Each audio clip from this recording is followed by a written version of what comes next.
Okay. Greetings, beloved poets, and welcome to Chaos Magic. Tonight we have about 10 people, 12 people on the list, I see. And I'm very excited for every performer. A few notes. We do encourage you to bring one original piece and one cover piece, but that is not required. Do as thou wilt shall be the whole of the law. As usual, no bullshit, no racism, no sexism, no horrible isms. We love you, and love is love, and love under will. So let's get started. Tonight's first performer is Principe. Will you bless us with your words? Your feature was fantastic, by the way.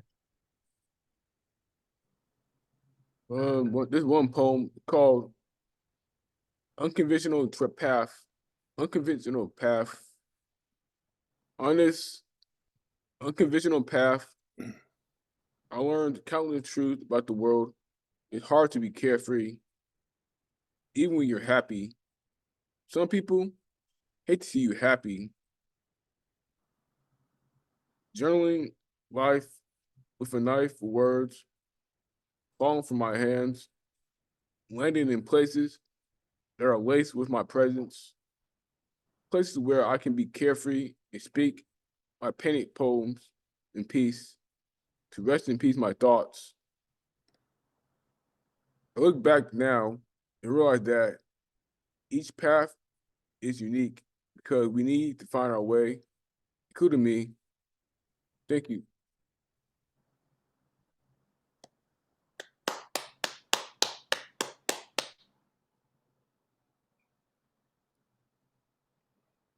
Is that all you have for us, Principe, tonight?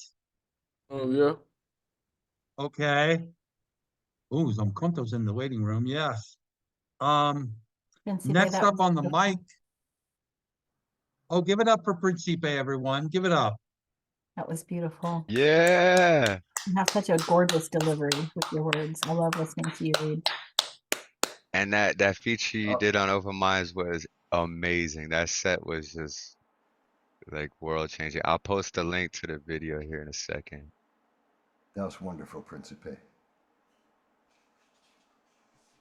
Okay, next up on the mic, we have Bill Elkins. Bill, are you ready to show us what you've got tonight? Yes, I am. Very Gustav. eager to hear it. Okay. First cover song, I'll do a John Prine song. I'm trying to decide which one. Okay. Then I'll do an original. Okay. Here we go. I got the, okay, everything's ready to go.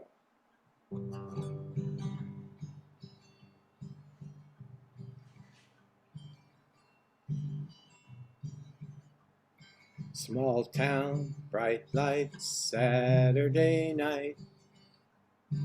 Pinballs and pool halls flashing their lights. Making change behind a counter in a penny arcade sat the fat girl, daughter of Virginia and Ray. Lydia hid her thoughts like a cat behind her small eyes, sunk deep in her fat. She read romance magazines up in her room, and it felt just like Sunday on a Saturday afternoon. But dreaming just comes natural, like the first breath from a baby, like sunshine feeding daisy, like the love hidden deep in your heart. Bunk beds, shaved heads, Saturday night. A warehouse of strangers with 60-watt lights.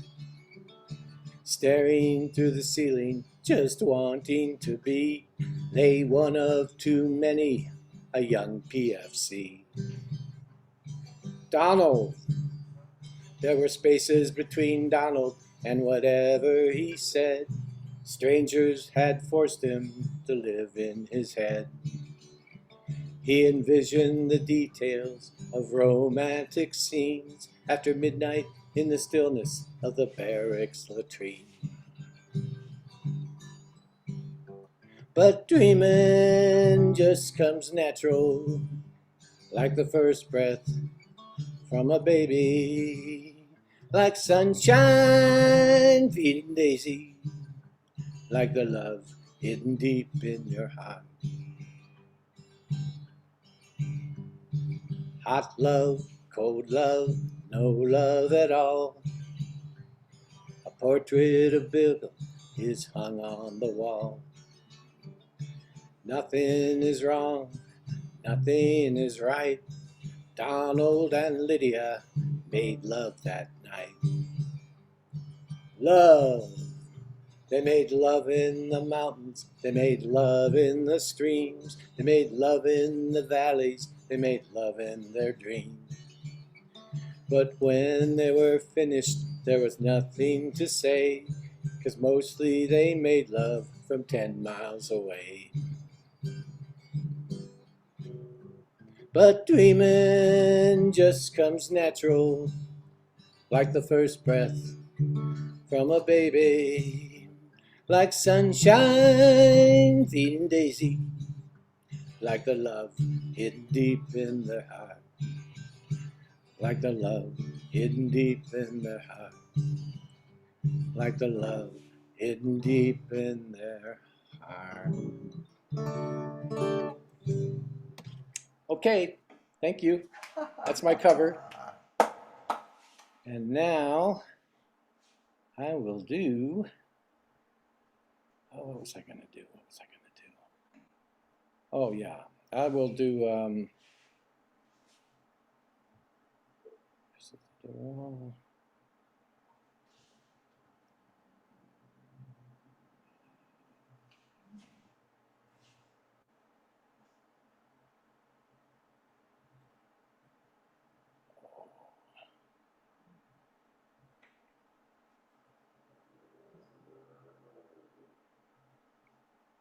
okay.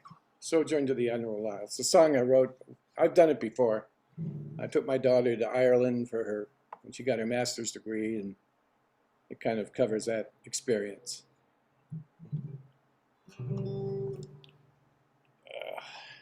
It's going to do enough.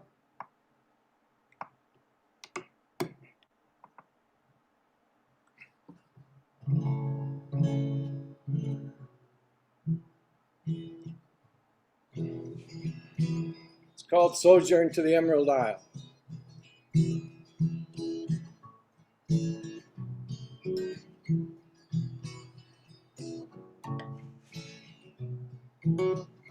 Do do do do do do do do do do.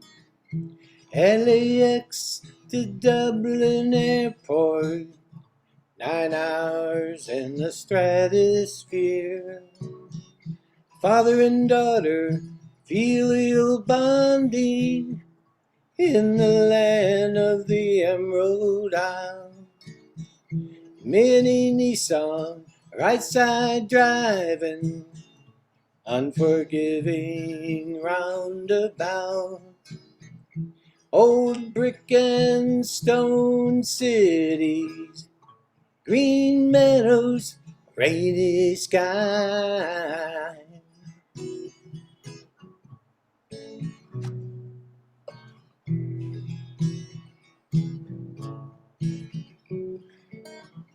Do do do do do do do do do do.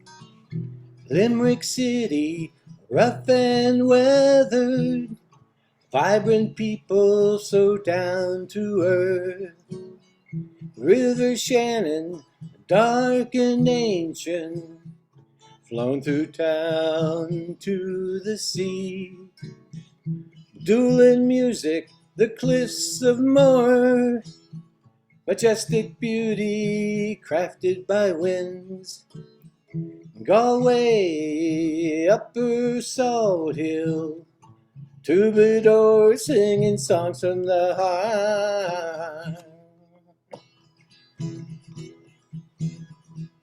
Do do do do do do do do do do do do do do do. Do do do do do do do do do do do do do do do. La la la la la la la la la la la la la la la la la. La la la la la la la la la la la la la la la la.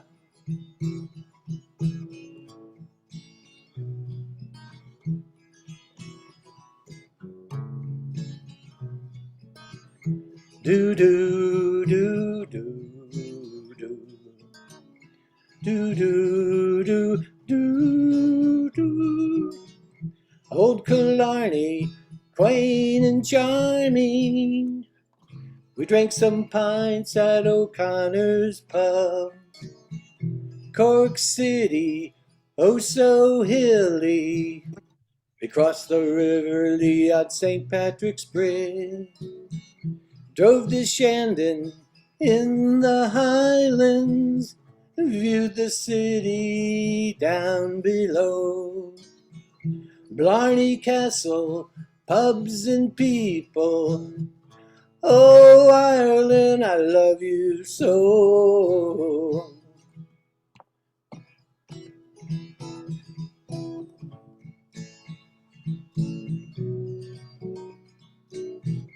Do do do do do. Do do do do do. Oh, Dublin, the big Irish apple, city of Ulysses on the Irish Sea. Phoenix Park, Trinity College, saw Mamma Mia at the Point Theatre. Stayed in Sutton on the coast, took Darlin to town. River Liffey, Dublin Castle, we hung around Temple Bar. Do do do do do do do do do do do do do do do do. Do do do do do do do do do do do do do do do. La la la la la la la la la la la la la la la la la. La la la la la la la la la la la la la la la la.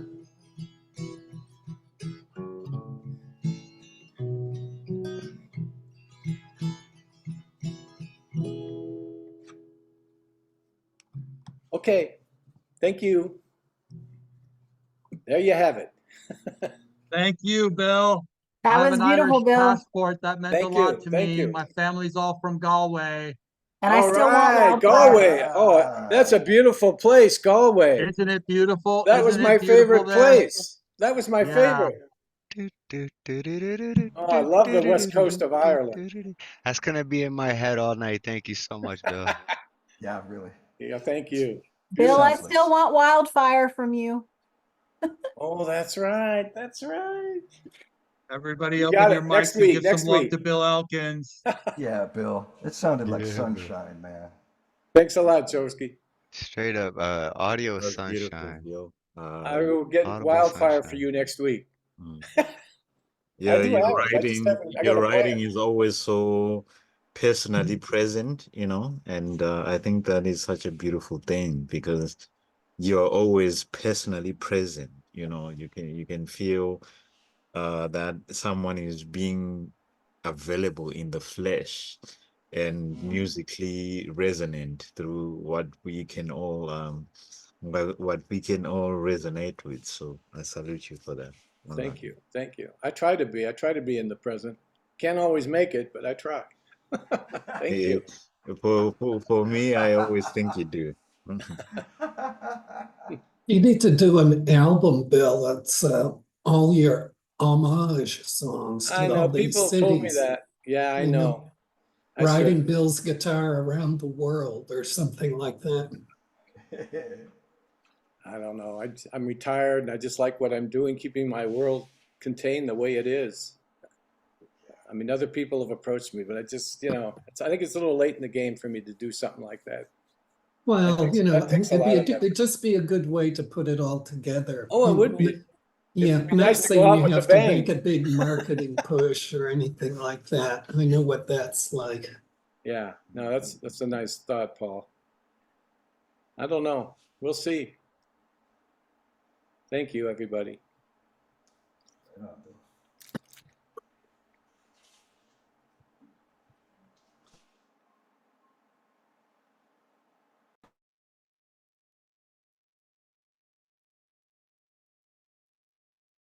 Hey Dre, Right? we can't I hear can't you. hear You you. look unmuted, but Yeah. we can't hear you, brother. Yeah, you look unmuted, but we can't hear you. Yeah, you got something to say, obviously. You're up next, and there's something cool happening next Saturday. No. Oh, that mic was working so good for your feature too.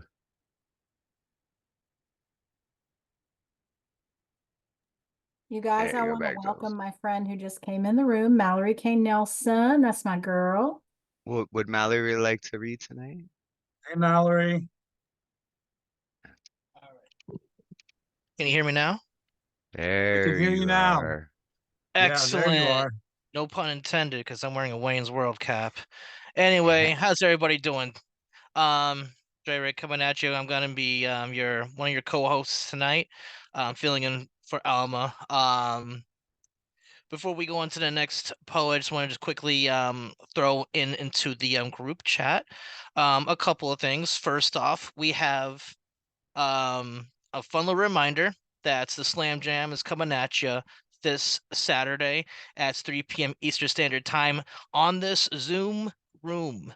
So just come back here, 3 p.m. Eastern Standard Time. We're going to have the Slam Jam. We're going to have Alma Garcia as our special guest coach. Also, another fun thing to note, if I could just pull this up real quick. Some little housekeeping real quick. Give me one moment if I could just pull this up. There we go. Just a couple tidbits of information. So in case you wanted to tip the hosts for our varied shows here under the Open Minds umbrella, we have a little informational for you. So check that out in the chat. Anyway, now with the poetry. So I got something for y'all, some new shit. And it's funny because we were talking about Alma earlier, and we were having a chat, and we somehow got into the conversation about Crab Rangoon.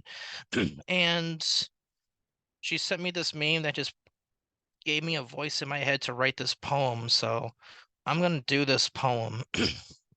It's called Proper Hunger. Oh, Mumsy, bacon of light, render my hunger out of sight. I think you gave me the wrong Wonka chocolate bar, but the definition of wrong can be subjective. I feel fine, just abysmal hunger, swallow me whole, mother. Mum, my tum-tum needs a little yum-yum, so give me some of that fun for my tum-tum. I want to be gobbling some cheddar goblin mac and cheese, please. Give me soup, give me fries, give me burgers from Five Guys. Ooh, yeah! Ravioli, ravioli, feed me all your cannolis. Me want honeycomb, me want cookie crisp, me wants chilies, baby back ribs. Mother, I wish for crab rangoon. Mother, the rangoon. Mother. Do I need to embarrass you in public again, mother? Do I need to gaslight you into thinking you're not a good mother so I can get my proper helping of rangoon, mother? Why must we exercise such measures onto you, mother? I am only just a young lad who's looking at pasta salad, the way Dan Schneider looks at his child stars, or the way thieves look at expensive cars. I'm hungry and I can't control myself anymore, mother. I will flip this peaceful afternoon into hell on earth if you don't get me food, specifically the Rangoon, mother. And if I have to repeat myself once more, mother, so help me God, in the name of Rangoon, there would be nobody to blame but yourself when the inevitable occurs if we don't feed this belly. So, the Rangoon, mother, feed me the Rangoon. Poem. So there's that. This other one here is like a mix of original, but also it has like full embodied lyrics from Joy Division's Love Will Tear Us Apart.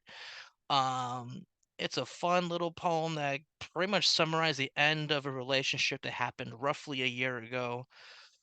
So this is somewhat relevant. It's called Torn Apart.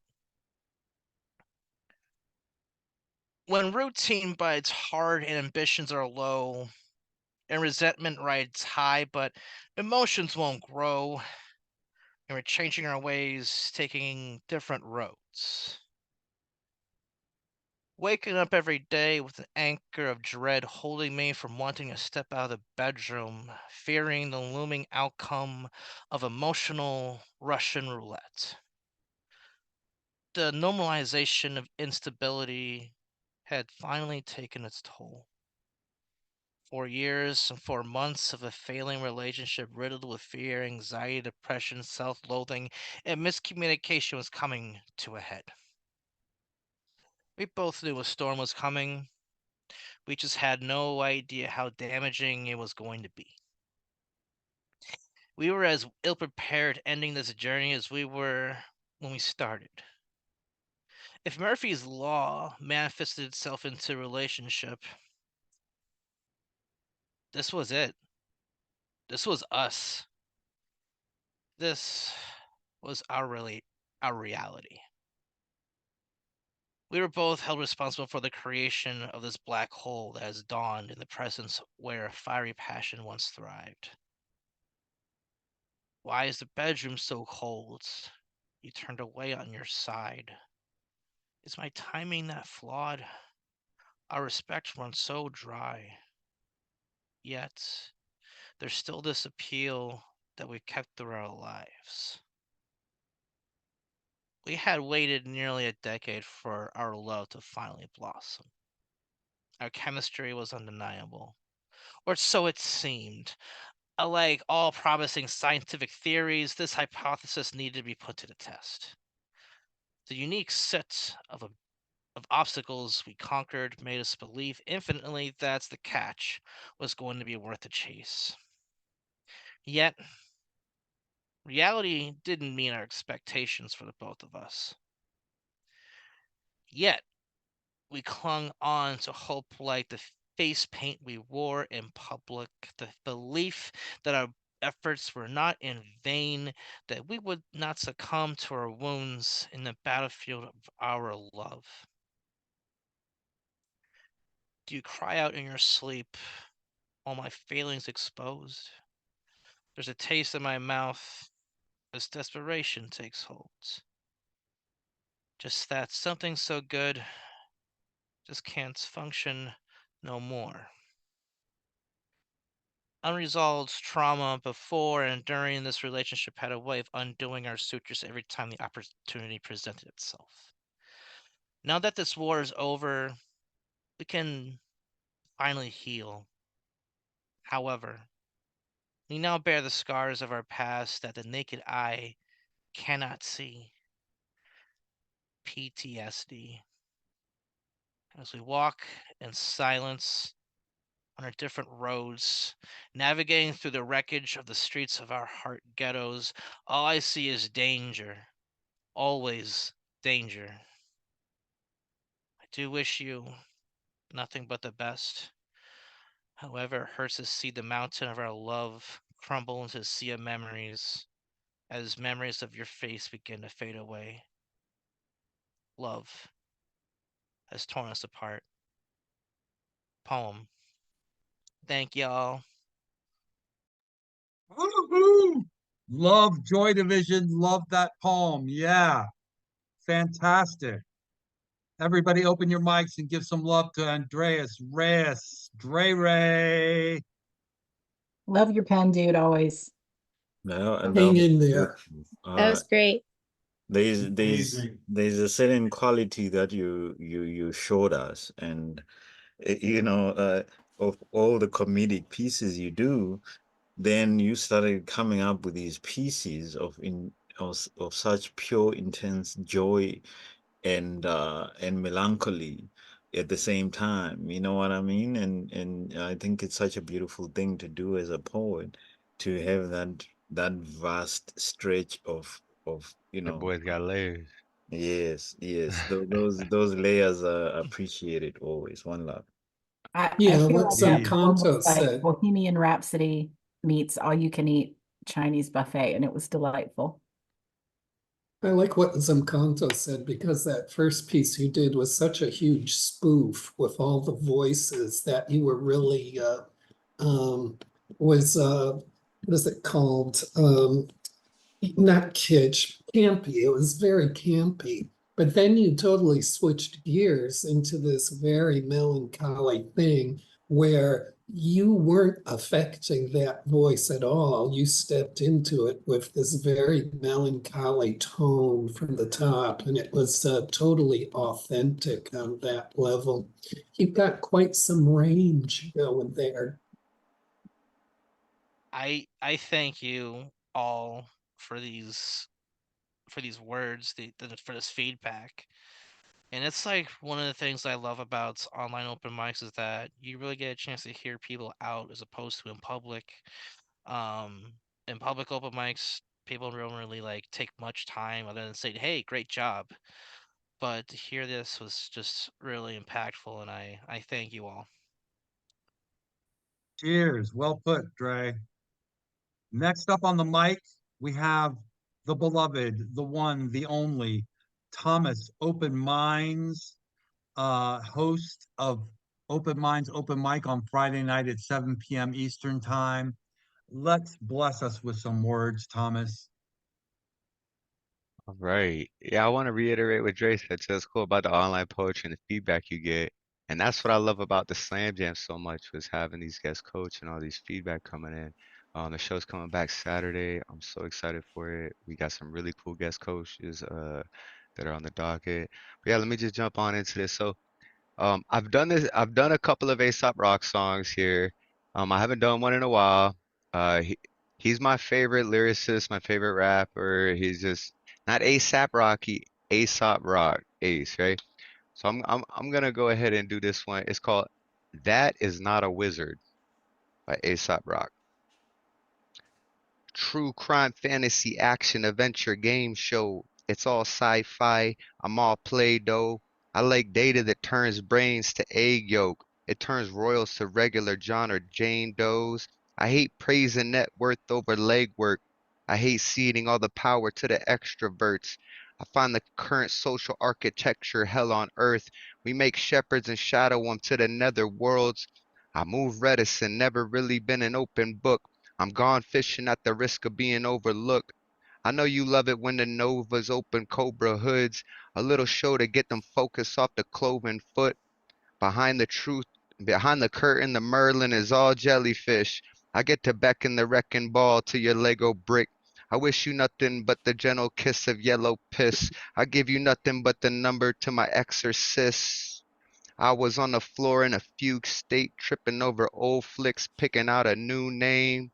I was on the couch, feeling real gone, learning how to walk from leaving the TV on. You could bear witness to the second first step. You could bear witness to the second first step. Romance, comedy, drama, documentary, newscast. It's all cartoons. I'm all smooth jazz. I seen a few that plotted futures over chewed fat. Abandoned crew to collude with the common sewer rat. We value wrath above any accurate narrative. We let our most irascible design the characters. They only dressing the vendettas up as parables, promoting privacy and cowardice as parallels. I got rid of the whip and told myself to boogie more, invoke eternal disobedience in human form, secure the city short an infantry of wood and horse. You missed the morning you were born to play the bugle for. I like glassy lake water and old maps, tall tales with black sails and skull flags, cold lemonade and OG golden axe. I don't like to talk about the UFO crash. I was on the floor in a fugue state, tripping over old flicks, picking out a new name. I was on the couch feeling real gone, learning how to walk from leaving the TV on. You could bear witness to the second first step. You could bear witness to the second first step. Late night thriller, reality, drama, western. It's all politics. I'm all dead nerves. My margin riddled with bubble letters and French girls. My special powers are animus and revenge thirst. Corrosive energy, hemorrhaging from the heavyweights. You like adherents who swear they saw you levitate. That dedication never questioning the record straight. It helped you keep the accountability MIA. We see the quivering kitten beneath the goat mask. Intimidation means influence over drone attack. This ain't exactly some sophisticated code to crack. Some people like to see a decent morning overcast. Sometimes a beam of light comes screaming from my upper trunk. I walk in public looking like 100 suns. My cove turned that something wicked into nothing much. I give a fuck if all the money and the blood and guts. I was on the floor in the few. Okay, yeah, I tried that for the first time. And I was like, oh, let me see if I can pull an Aesop song off. He's my, I love that man. Yeah. So here, that was my attempt at one of his tracks, and then I got an original for y'all. Um, this was fun. It was just me and my buddy was talking about words, right? Because he's into like they call it metagrammar and stuff, like just the way words work, right? So we was like studying this. So I came up with this poem right here.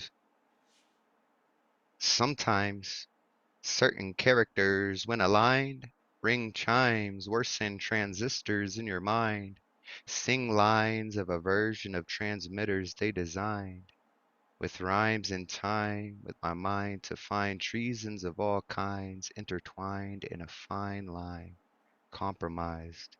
Bring drifters to paint pictures of scriptures and fossilized saints. Reasons elude small minds. I train whispers to bend time.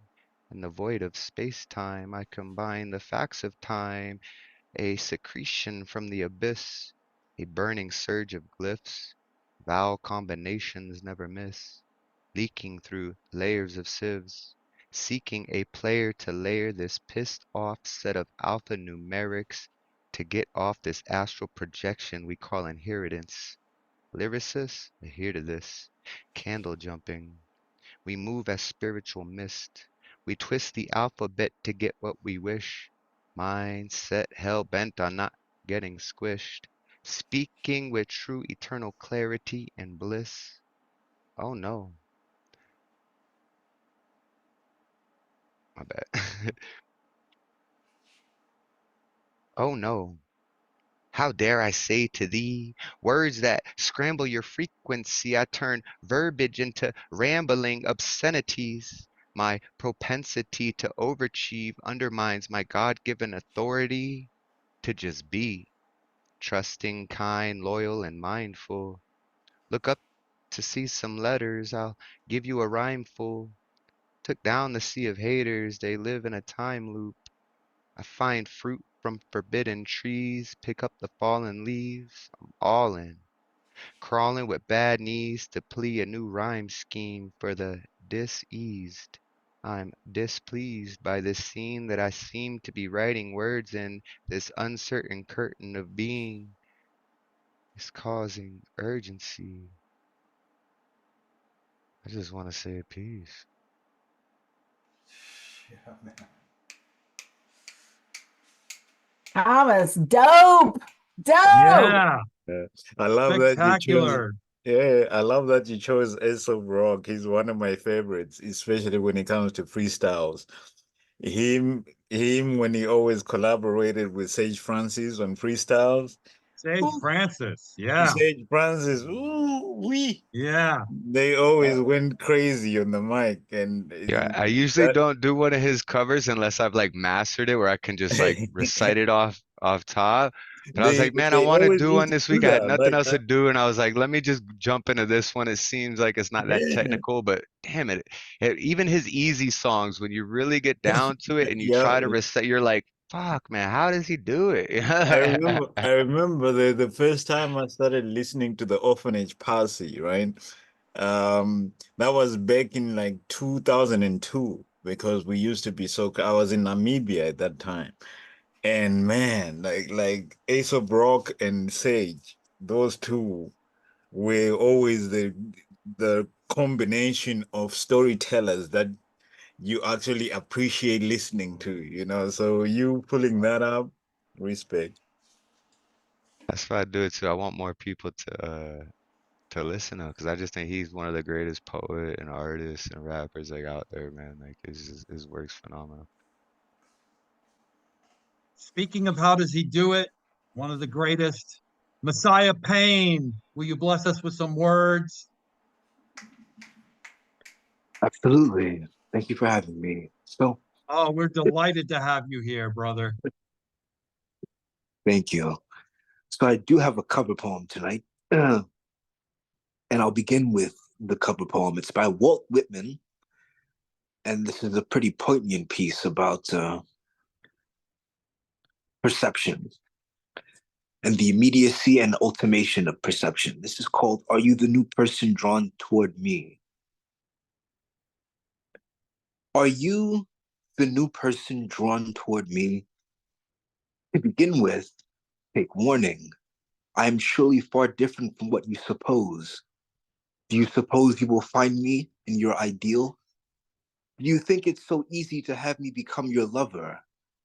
Do you think the friendship of me would be unalloyed satisfaction?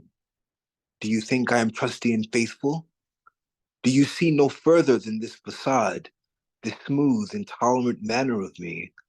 Do you suppose yourself advancing on real ground toward a real heroic man?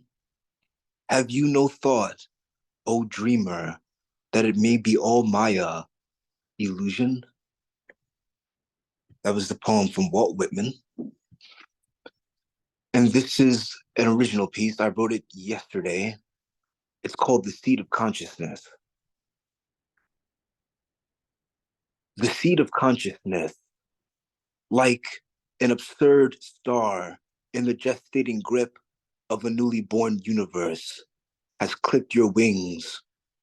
Before you were conscious, what were you? Were you ever not conscious? Is liberation exacted through conscious being? You see, I've endured a dream of nativity, where before consciousness, we were a still imagination, scouring and encompassing the entirety of life and no life. The boundaries of insipid consciousness, exponents deriving truth and its absence from a cold but indistinct intuition, were beginning to cultivate trepidation in our time of primordial freedom. For there is no truth, neither is there no truth. To be free again is simply the arrangement of being at its most still, ironically, at its most true. Paradoxes aside, it would seem that being favors freedom, a rarefied frequency in which the necessity of pain emerges ultimately as an eternal grace. We are free. Perhaps being conscious does not aid our freedom. Yet consciousness could be a bridge to what exists beyond consciousness, backwards and forwards into a breach of time where mind incites eternity. In a few steps, you become your imagination, sweeping across timelessness. If consciousness is anathema to freedom, then perhaps we will never be free. Moreover, what could freedom be like if we aren't conscious of it? Does imagination precede consciousness? In the gods' jubilance, of whom consciousness is a transient vessel to be put on and taken off at will, the imagination is the royal nectar through which their power is given meaning.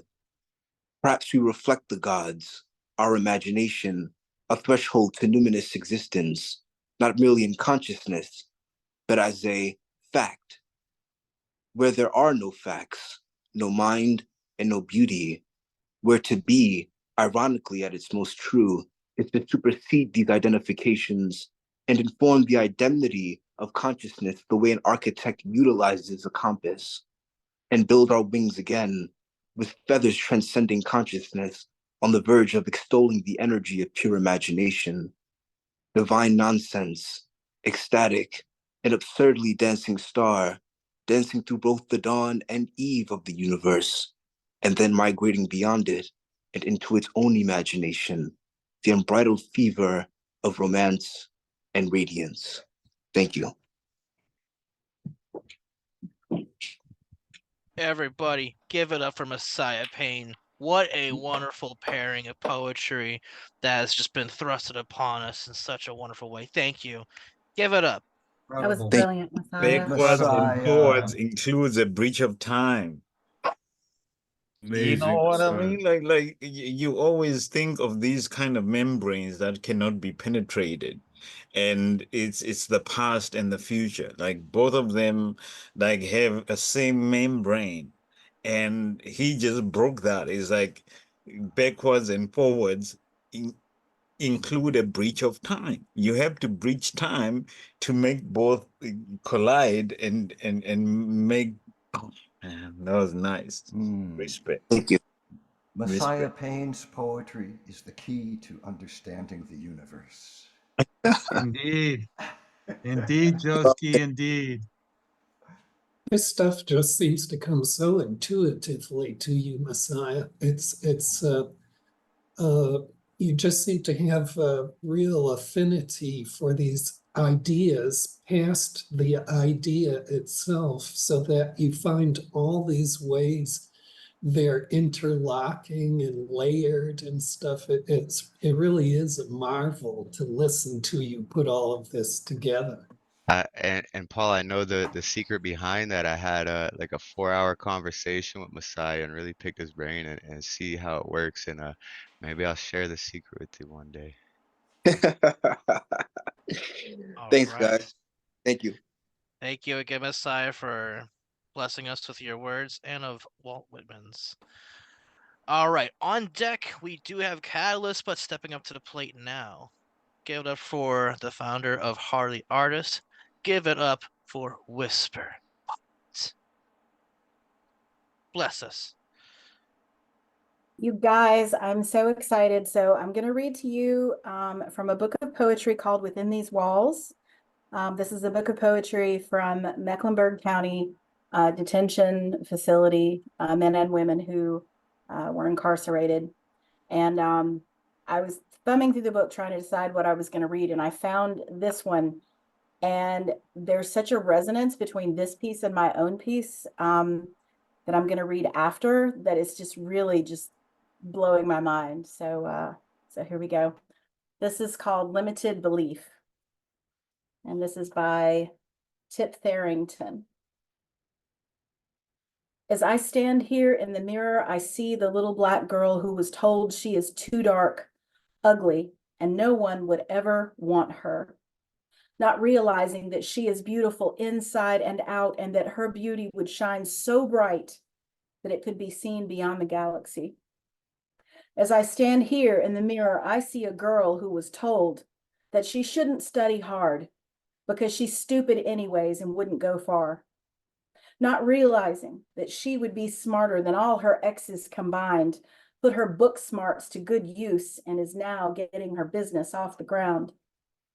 As I stand here in the mirror, I see a girl who has abandonment issues from her father, not realizing she would navigate being by herself because, unlike most people, she isn't a follower. She has discovered herself like a scientist who uncovered a new element. As I stand here in the mirror, I see the reflection of your battle scars, the black eyes, busted lips, bruises that are a rainbow combination of black, blue, and purple. Not realizing she is a warrior who stands 10 toes down and can push through the hurricane that we call life.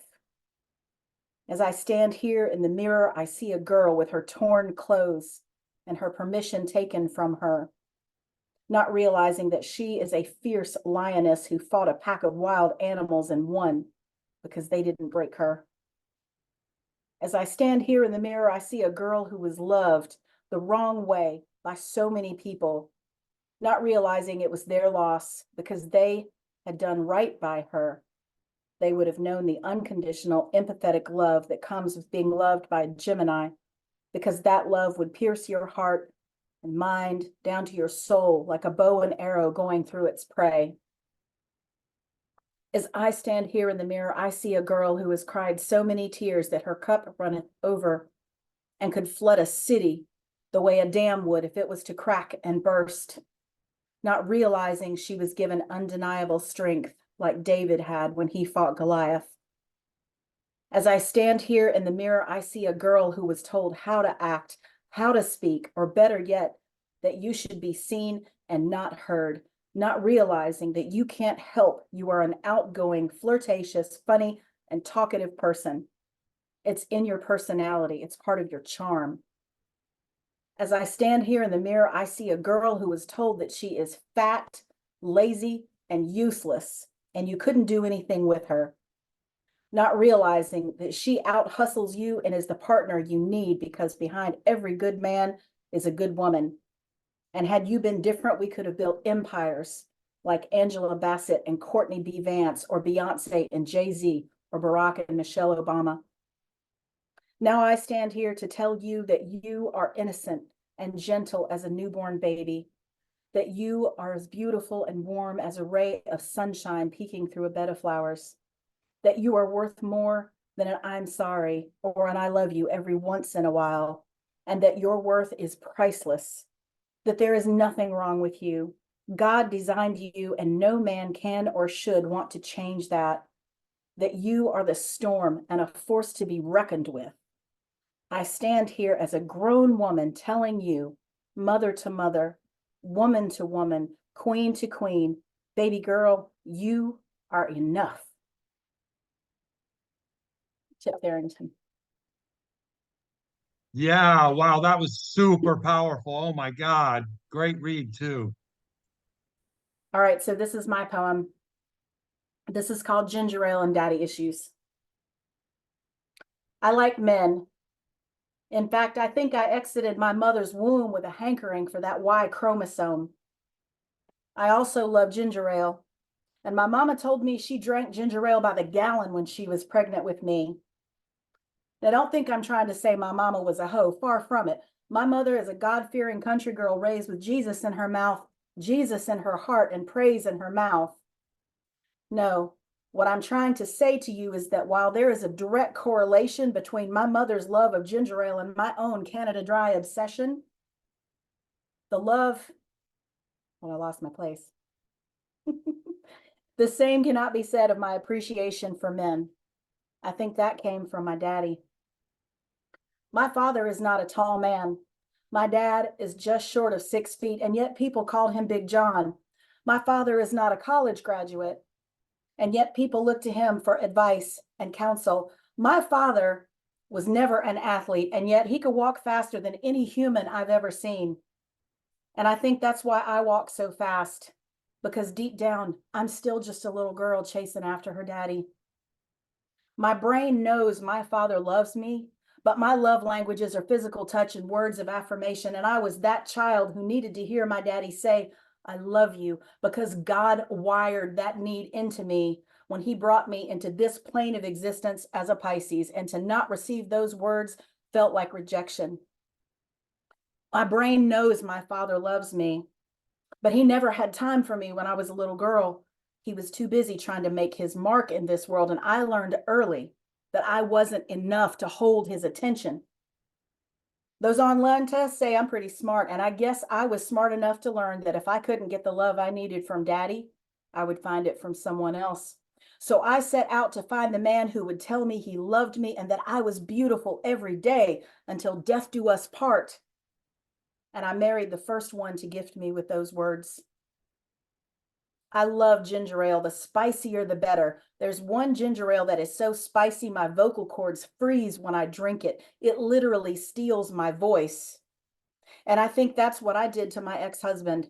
I think I stole his voice from him. The thing was, though, he wasn't ready to reclaim it when I divorced him and gave it back because my trauma married a yes man. And even though I gave him back his voice, he didn't know how to use it without me. And I watched my trauma bloom like a toxic flower spewing the poison pollen of my not enough. I think I exited my mother's womb liking men, and my mother has 2 uteruses, so I came into this world premature. Definition: premature, occurring before the proper time, arriving too early. So what Webster is trying to say to me is that the world wasn't ready for me. That makes sense because my mother wasn't ready for me either. My mother loves me to the moon and back, but her Gemini energy has always had her dancing to the beat of a drum I couldn't follow, and the eardrum in my heart couldn't translate her rhythm. So instead of I love you, the criticism is what came through. Suck in your stomach, stand up straight. That's too much cereal in your bowl. I was only in 3rd grade and all I heard was not enough. So I went looking for a man to fill up my not enough. I went looking for a man to complete me. I went looking for a man to make me happy. I thought I found him and I acted out of hand to stitch my heart and fill my cup. Raise your hand if you know what happened. Humpty Dumpty laying dead on the ground. It wasn't me who knocked him off the wall. It was the trauma I inflicted that made him fall. I pressed the concrete mixer button of generational trauma and hit blend, then slid down to rock bottom and watched my hands extract my heart, hooked it to an Inquisition stretcher and watched it rend in two to soak myself in the acid of self-loathing for half a decade until I labeled myself the Walking Dead. And when personal growth arrived, it brought lavender and nettles because I had grown past my trauma on the backs of my own flesh and blood. And the one I married when she zygoted my heart. I had to destroy my marriage to realize I am enough. I had to hurt a good man. I had to hurt my daughter. I had to fail as a mother and a wife. I had to get fired from my job, had to drown in liquor and numb myself with pot. Had to spend half a year's salary gaming. I had to fuck people. A lot. They say you have to kiss a lot of frogs to find a prince. I kissed the whole damn pond and still didn't find that fool. Because I wasn't ready. Because I still didn't understand the truth. I don't know if I could ever forgive myself for hurting people I loved, but at least I have finally learned what the universe needed me to know, that I am enough. I want everybody to say it with me together. Let's say it together right now. I am enough. I'm enough. When you take your makeup off tonight, say it. When you brush your teeth in the morning, say it. Every time you walk past a mirror, I want you to look in that thing and say it. I am enough. I exited my mother's womb loving men, but I don't need one anymore.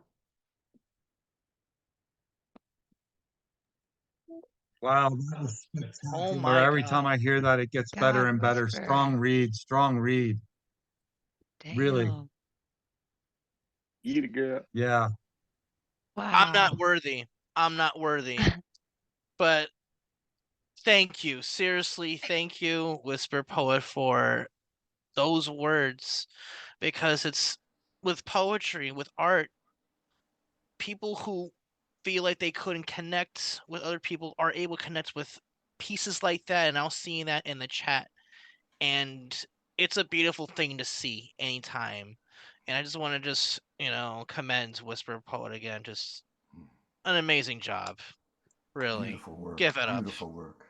Really. Yeah, sort of what like Dre is saying, you can read all the news reports and stuff about the results of this kind of thing all you want, but you will not hear the anatomy of this American society's dysfunction like you will hear in a poem like what you just did, Whisper. You got the whole anatomy of that dysfunction and that misplaced priority and misdirection about where self-worth resides and how to realize it and live it and become fulfilled by it.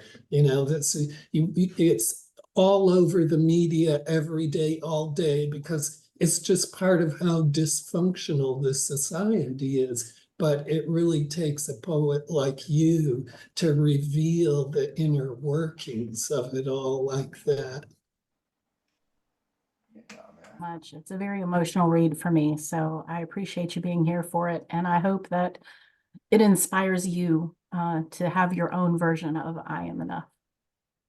And I think like we are starting to open up to, like, especially as poets, we're starting to open up to people like coming up front and saying, having the courage to say they are enough. And if I had been told this story back then and saw what my single mother went through, and told it sooner, I would have felt so comfortable with myself as a poet, and seeing her go through this shit of saying, I'm tired of men. So anyway, such a beautiful poem. One love. And you know how it came to me relentlessly my whole life when I was coming up? Is this phrase you hear all the time. Oh, it's too bad because you have so much potential. If you want to give me a compliment or encourage me, then do that. Don't slap me down.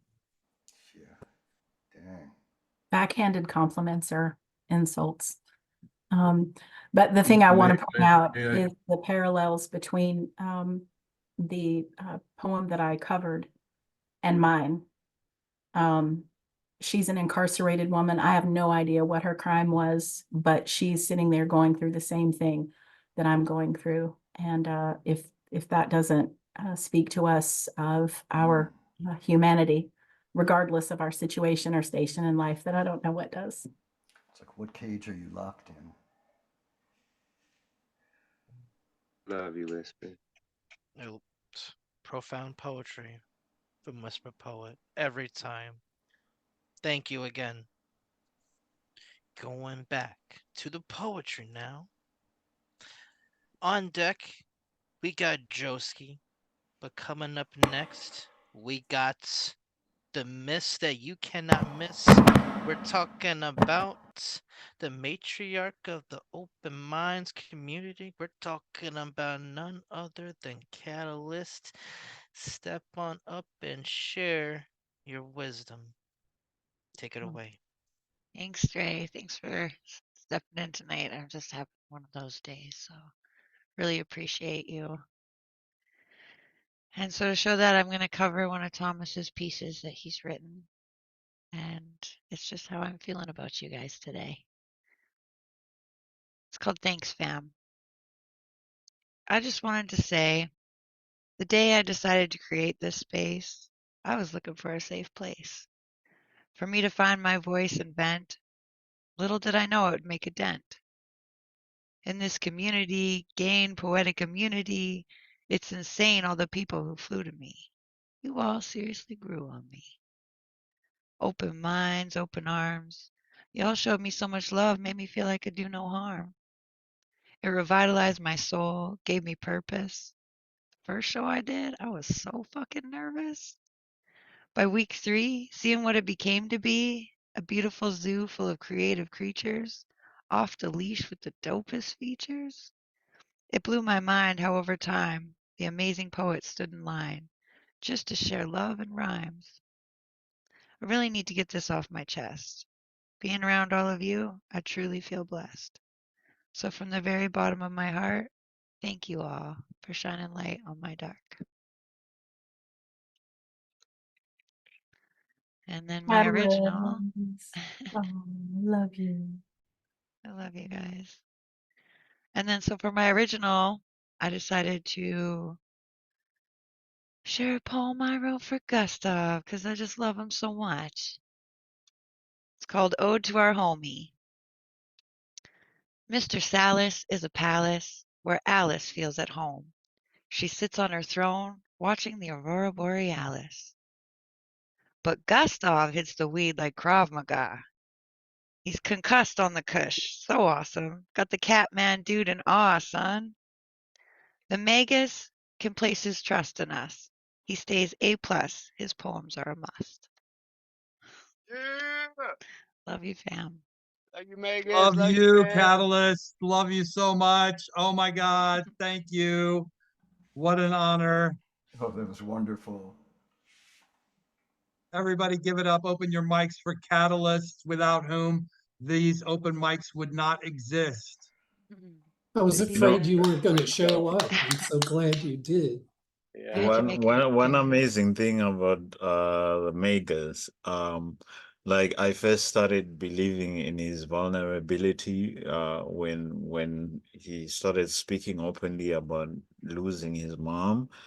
I think that's when my vulnerability also broke open. My floodgates just like opened in that instant. And for that, I respect you as a poet from here on and forwards. One love.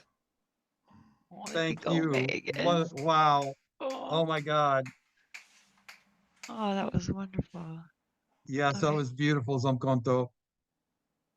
Next up on the mic, we are blessed to have Joeski Sea with us tonight, bringing the inimitable song stylings that only he can bring. Joeski, will you bless us with your voice and guitar? Oh, Gustav, you bet, man. Thank you so much for having me. I want to start, though, It's with... it's our pleasure. Thank you, brother. Going to start with, this is kind of a cover in a way. There is a rapper, and I ask forgiveness for probably butchering his name because I don't know how to pronounce it. Toomaj Salehi is a rapper who has been sentenced to death in Iran for speaking the truth. So the paper quoted a few of his lines, and I borrowed them and shaped them into a haiku. The last two lines are his. Homage to Toomaj Salehi. Revolution's notes, voice of suffocated throats, come to streets like ghosts. Something I wrote quickly, bridge. Is it the ship or is it the bridge? Is it the car or is it the kid? Is it the bomb or is it the town? What the fuck is going down? Is it the bullet or is it the wound? Blood cells dried have died too soon. Is it the war or hatred's fault? Is it the other or is it the self? Is it the tears or is it the rain? Politics of the insane? Is it genocide or merely crimes against humanity?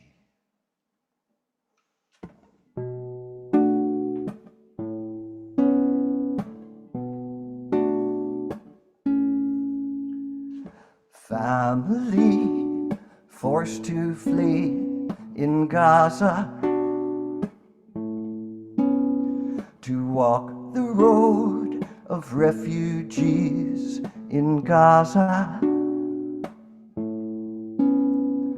Vacant eyes, traumatized, watch the ground, watch the sky. Got no tears to cry in Gaza. It's a game of where you stand in Gaza.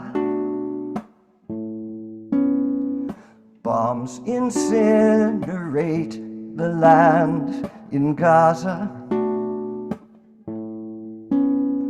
Shelter in a hospital, people crowded wall to wall. No place else to go in Gaza. Got no water, got no tears. It's only thirst, it's only fear. Death is stalking everywhere in Gaza.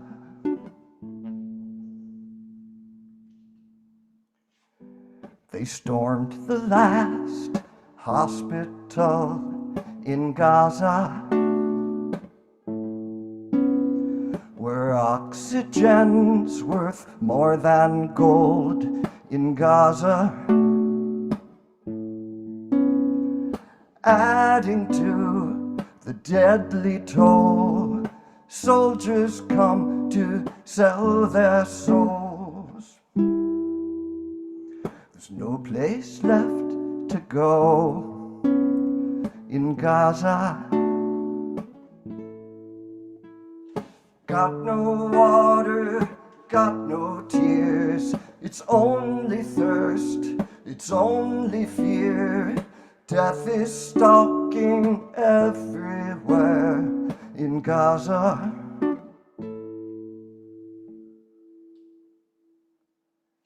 Family of refugees in Rafah reach the end of the road in Rafah. Water's off, food is gone, million people hanging on.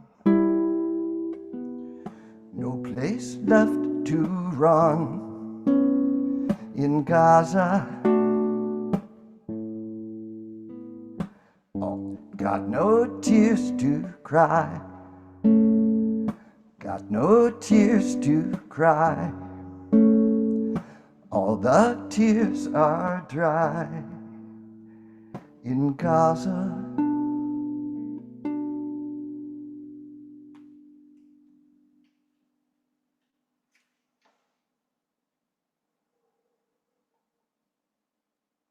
Brilliant, Joeski. Wow. Just That so, was as absolutely Escape amazing. Artist said, painfully beautiful. Beautiful Yeah. song, Josie.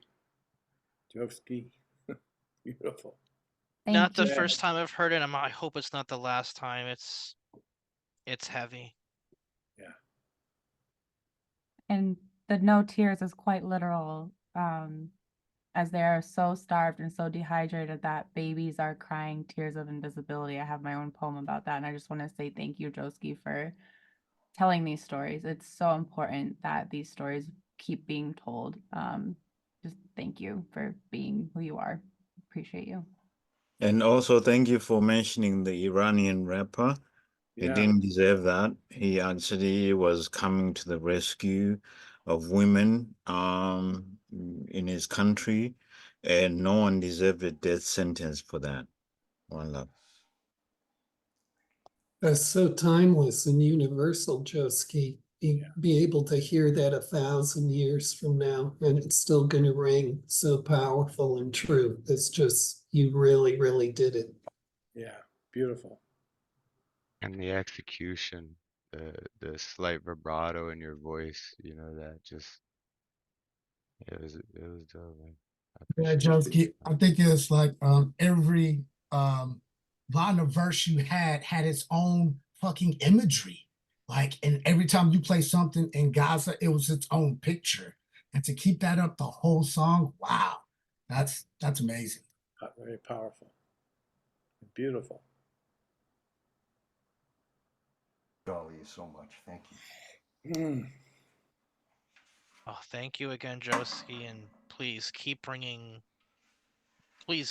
your work to this domain here. We love it, and we love to keep hearing more. One more time, give it for Joeski. Yeah. Yeah. Man. Well, wow. All right, getting back on track. On deck, we got Stephanie Vance, but stepping up to the plates, we got the founder of The Scene, which is basically the ground level reporting of poetry in the Long Island poetry scene. Give it up for MT. Please bless us with your words. Wow, Dre, I didn't know you knew about The Scene. That's amazing. Thank you so much for that introduction. And it's wow, to follow that Joeski is incredible. I at least get to fanboy. I found that's probably the best way to follow something like that is to just fanboy. And Joeski, that was amazing. Thank you for what you just did.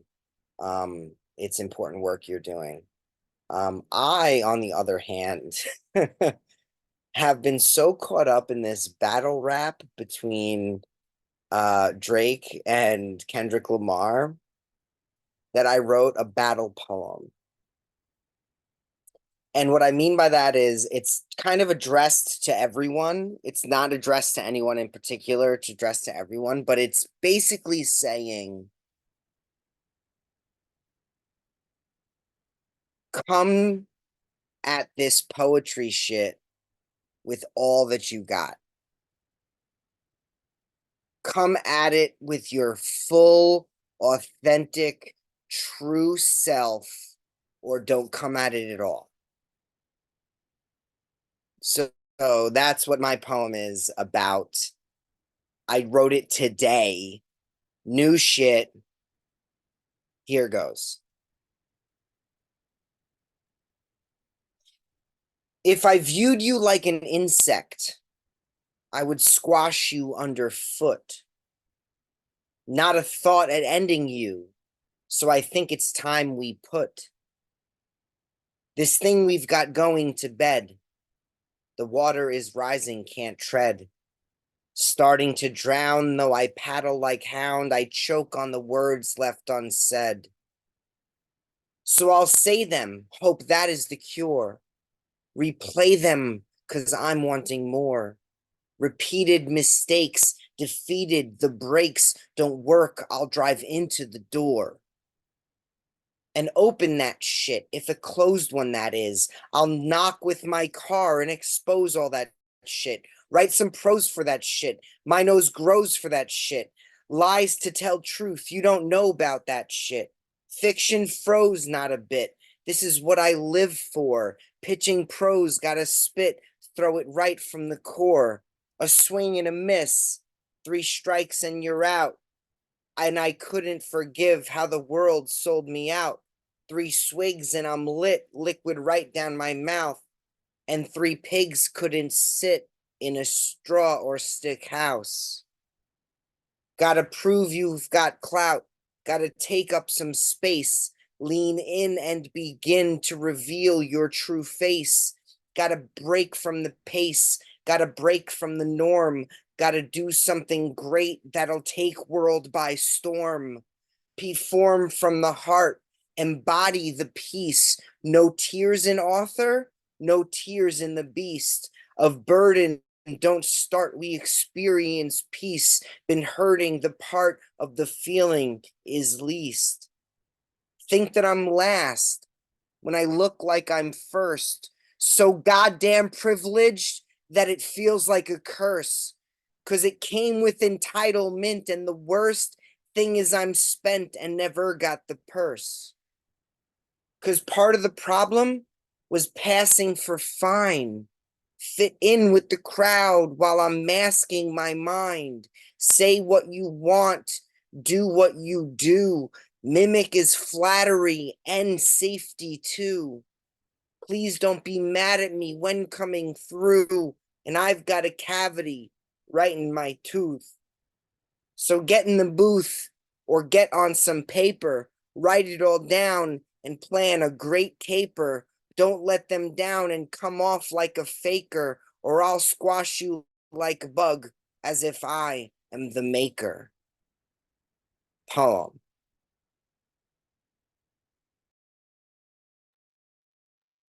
Hell yeah. Well done. Well done. All right, cool. Round one. Let's do it. We're gonna do, instead of rap beef, it's a poetry beef. But it's gonna be friendly and faked and staged, and we can just do battle poems at each other for the fun of it. Persona battle poems. That'd be fun. Yo, that would be You so could, dope. I'm about it. Yeah, man. Yo, that sounds like a fun everybody event. open your mics and give it up I'm to Team Craig. MC. I'm Team Kendrick though. Like I'm all for Kendrick Lamar. Thank you, MT, for sharing that. I remember you were talking about that earlier before the show started. I'm just so glad to hear that. Thank you for sharing. Yeah, man, my pleasure, my pleasure. So my plan was to do new shit, old shit. So that was my new shit. And my old shit, I'm kind of torn. I don't know. I'm trying to read the room, and I was thinking about doing a piece called Enough is Enough because of a piece that was read earlier. So that's what I'll do. So this piece is called Enough is Enough. Here goes. A new embrace of hidden parts, shameful secrets and regrets. Might as well accept it all when they won't let you forget. Clean up on aisle me. You see, I bring us all together to mop the mess I made, behaved unruly as the weather. Acting up and acting out, but this is not an act. What's the use with punishment for all the things I lack? Banished for believing that I deserve a home, stranded and abandoned for feeling so alone? Please make up your goddamn mind. Too much or not enough? My brightness is the kind that blinds. My smooth is just too rough. Oh, so selfish, self-centered, yet lacking in self-care. Labels tossed, scattered about, they waft on winds unfair. You say it doesn't revolve round me while standing in the center of a universe your own, reality augmenter. Your gravity is dwarfing. How could I resist? How could I believe, perceive another way to live? Of course I couldn't see myself up in the stars. You boxed me in and locked me up, life sentence behind bars. Enough is enough is enough is enough. I'm tired of your lies. You told me that the stars don't shine while denying me the skies. Convinced me that I'm going nuts. Told me the gas light's on. And when I stop to get more fuel, screech tires and you're gone. Revealing only what you lack, gatekeeping human needs, confining your compassion to quid pro quo duties. No more passing off the buck or casting off the blame. You made round holes that squares don't fit. No two pegs are the same. You want to see conformity without consideration. Diversity gets blown to bits, our own obliteration. So if, like me, you've had enough of never adding up, or too much and overflow like spilling from a cup, unclench the rage in balled up fists and brace all that's inside. You only broke to let more in, so keep your arms out wide. Poem.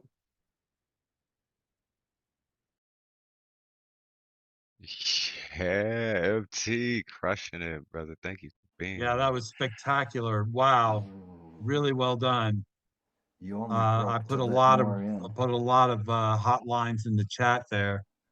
A lot of great stuff. My smooth is just too rough. Clean up on aisle me. Love it. Yeah. Palms, man. That was great, man. Everybody open your mics and give it up for MT. Oh, I love that. Hey, Hey.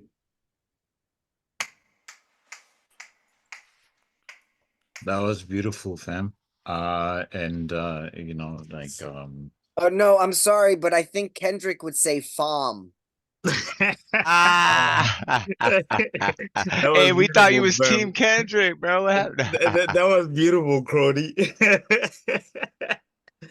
But yeah, I love your delivery. I love your presence. I love your pen game. Your pen game is beautiful, and you know, it's always such a graceful moment when you meet other graceful pens of all time, and you have one. Basically, what he's saying is, welcome to the farm. Yeah, man. And come back. We love Right. you, man. Okay. Next up on the mic, I'm very pleased to have the author of Made of You. Yes, that's you, Stephanie. I love this book. I'm very impressed with it. Very pleased that I got it. Thank you. Would you please bless the mic with your words? I would be happy to. Thanks, man. I'll do my cover first. I'm gonna do a Dorothy Parker poem. She has this series of poems she calls hate songs, and this one is Men, a hate song. I hate men. They irritate me. 1. There are the serious thinkers. There ought to be a law against them. They see life as through shell-rimmed glasses darkly. They are always drawing their weary hands across their wan brows. They talk about humanity as if they had just invented it. They have to keep helping it along. They revel in strikes and they are eternally getting up petitions. They are doing a wonderful thing for the great unwashed. They are living right down among them. They can hardly wait for the masses to appear on the newsstands, and they read all those Russian novels, the sex bestsellers. 2. There are the cavemen, the specimens of red-blooded manhood. They eat everything very rare. They are scarcely ever out of their cold baths, and they want everybody to feel their muscles. They talk in loud voices using short Anglo-Saxon words. They go around raising windows, and they slap people on the back and tell them what they need is exercise. They're always just on the point of walking to San Francisco or crossing the ocean in a sailboat or going through Russia on a sled. I wish to God they would. 3. And then there are the sensitive souls who do interior decorating for art's sake. They always smell faintly of vanilla and put drops of sandalwood on their cigarettes. They are continually getting up costume balls so that they can go as something out of the Arabian Nights. They give studio teas where people sit around on cushions and wish they hadn't come. They look at a woman languorously through half-closed eyes and tell her in a low, passionate tones what she ought to wear. Color is everything to them, everything. The wrong shade of purple gives them a nervous breakdown.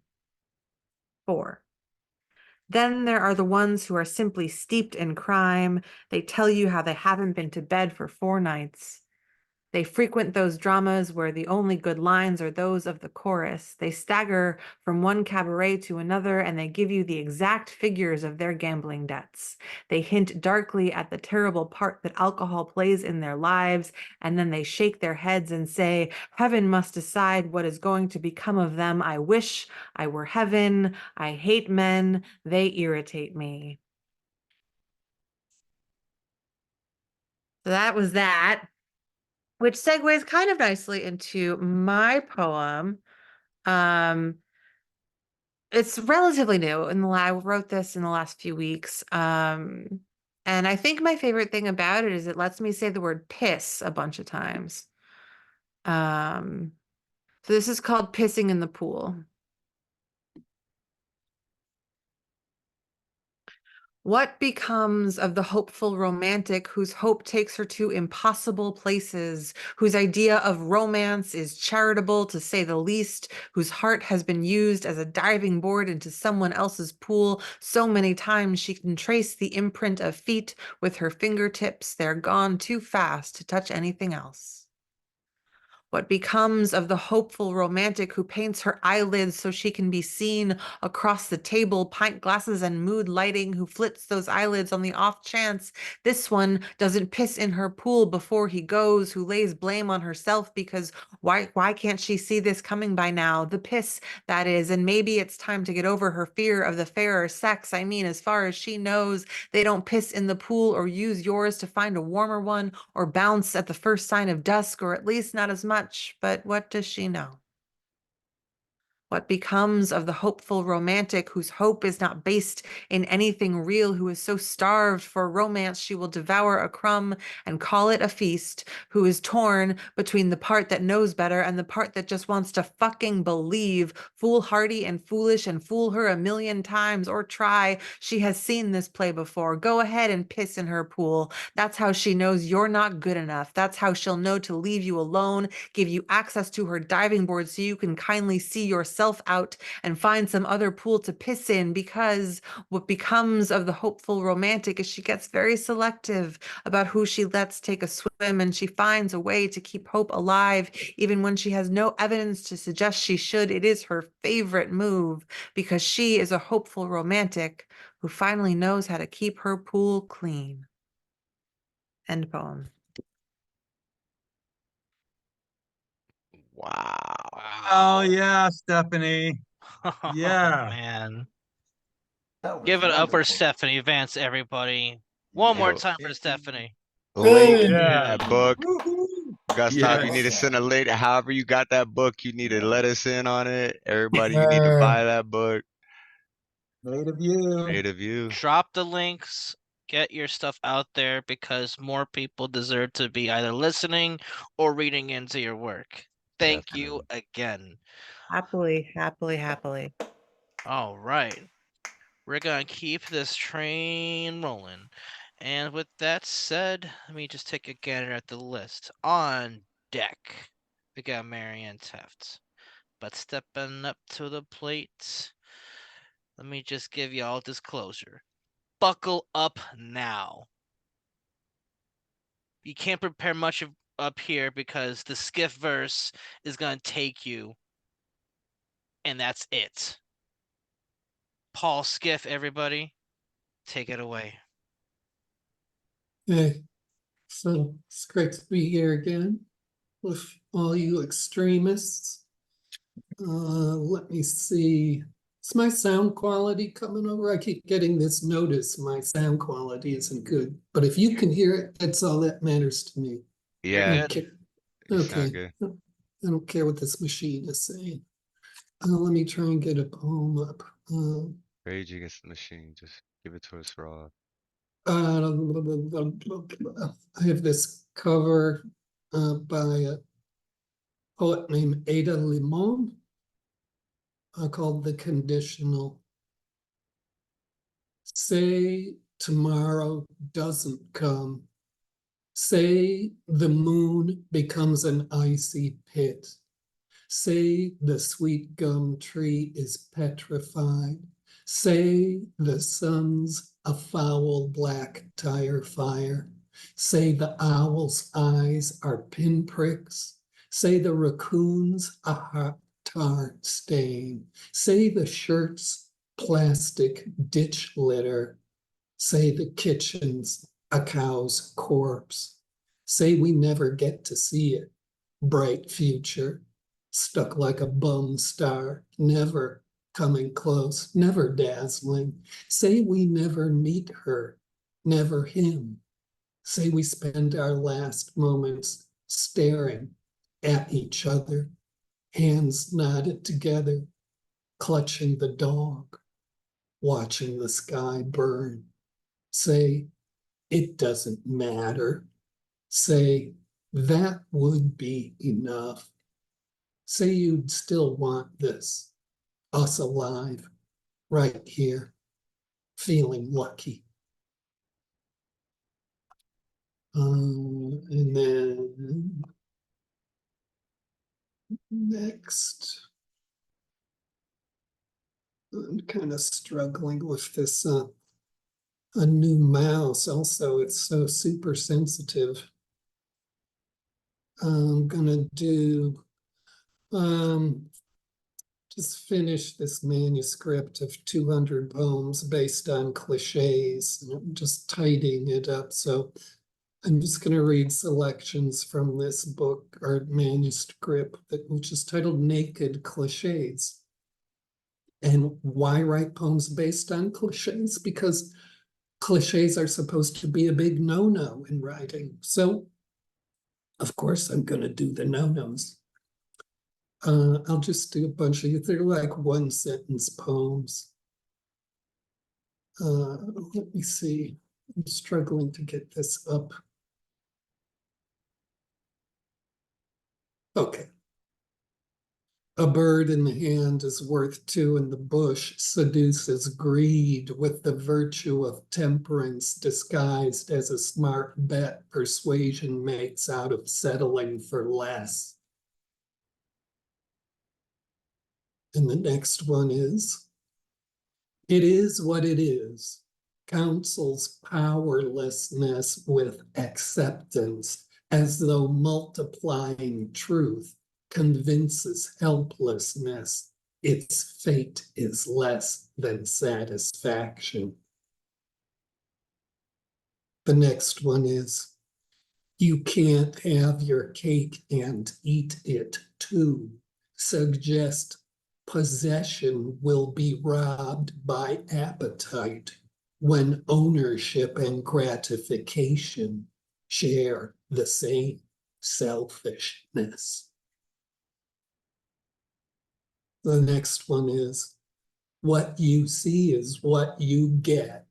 Contradicts appearances can be deceiving, so hoping for more will stop wasting time. Naive optimism squanders on empty promise.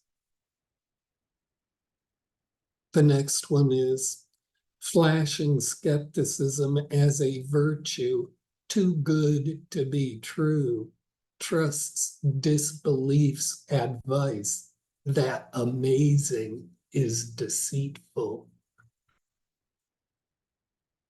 The next one is big as life, smaller than death, but does not matter, since there is no comparison between the size of being here or not. The next one is, with insight that has double vision, boys will be boys without any real excuse, impostors profundity, imparting they are not until they are. The next one is, pious hygiene claims purity's privileged belief in access to holy truth.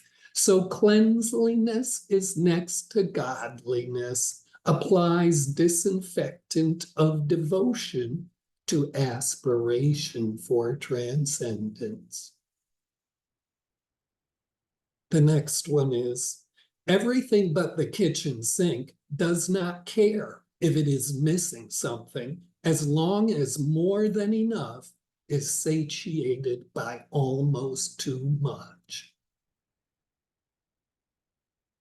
The next one is, because the urge cannot be resisted, caught with his pants down, pursues satisfaction to infamy, where in pleasure naked vulnerability hangs limp as the genitals of guilt.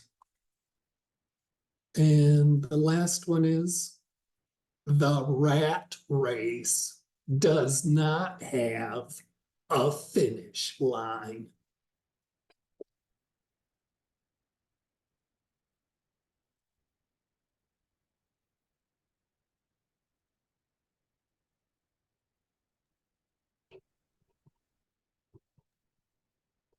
Fantastic, Paul. Wow. Everybody give it up for Paul Skiff. I was here that day when Skiff done that. I was here that day when Skiff done that. Yo, the mic drop at the end only was thing, the fucking. only thing I was skip. Like I was just writing to a friend of mine right now. I have a friend of mine from Zimbabwe. I'm like, I'm listening to this dude, and you have always this skiff verse turn of phrase. If everybody had a turn of phrase like you, I think everybody would be the greatest poet alive. Well, that's quite. Love that. Yeah, man. Thank you. Okay, next up on the mic, I am pleased to bring you the author of Full Moon Fire, our beloved Marianne Tefft, educator, poet, and all around great person. Marianne, will you. you bless us with some words? The pleasure is mine, Gustav. Thank you so much. Good evening, poet friends. Good evening, Thomas. I guess I have to be a little cliche too and read you something from Full Moon Fire because love is so cliche. When I'm falling out of love, friends all say such helpful stuff, but their well-meant platitudes never do me any good. Want to heal a broken heart? They say, just give it time. I say, don't waste a minute. Pour that Patron and lime. It makes the heart grow fonder when your love lives oh so far. All that distance makes me wonder, who's that schnack across the bar? All those fish in the sea, they say, are always plenty. I know there are just 23, and so far I've dated 20. In love, I know that when I fall, I'll either sink or swim, but I'm the kind to take the plunge and dive right in.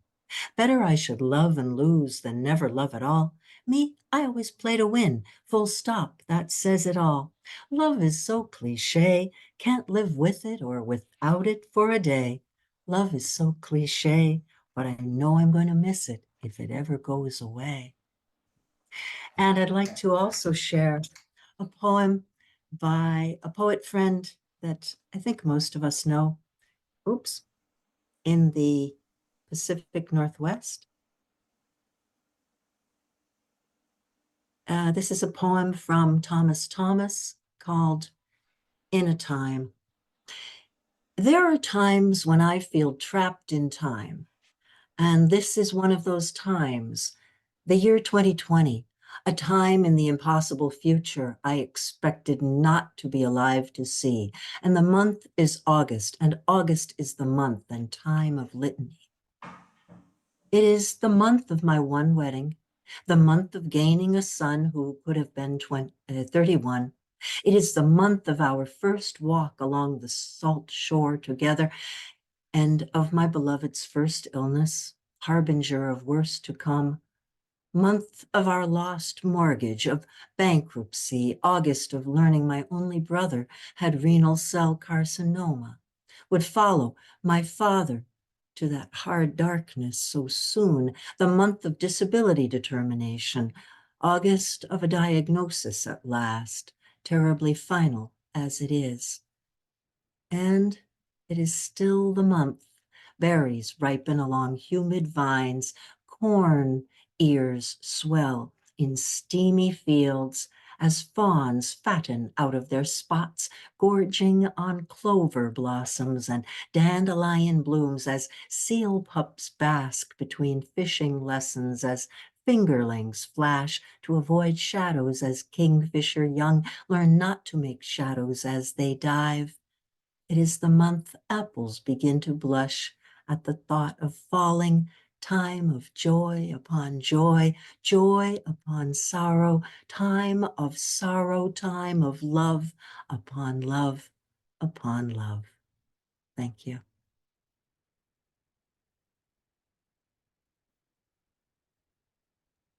So beautiful, Marianne. Wow. Wow.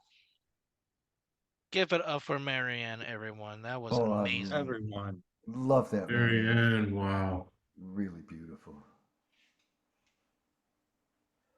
Marianne is a good writer, and her cadence, like combined with her voice and presence, is always a great joy to hear. You always seem to be able to put these poems on like a glove, you know? They're just like so comfortable on your voice and the way you deliver them. It's very instructive. Thank you. I'm very happy to have shared the work of Thomas Thomas for those who may not know him. He I do is not know often him, he but not only do often we share a name, but I love that piece from him. Like he he's a poet in the state of Washington, and quite a well-respected poet. He reads very often at Cultivating Voices and some of the open mics from California and the Pacific Northwest.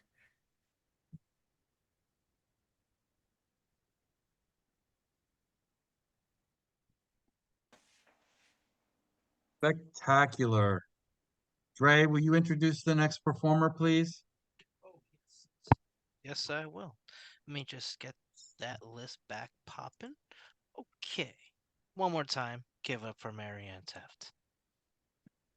Marianne. Yes, Marianne. Yeah. Thank you. Okay. What we got here on deck, we got Zomkhonto, but stepping up to the plate now, we got Martin Parker. Please take it away. All right, thank you, Dre, and Magus, and everyone. Getting used to my new eye here. It's interesting how I can see things differently than before, but still have to navigate some issues here. For my cover today, I thought I was felt led to read this poem by Sydney Wheat, posted about called "A View from Bayard Rustin,"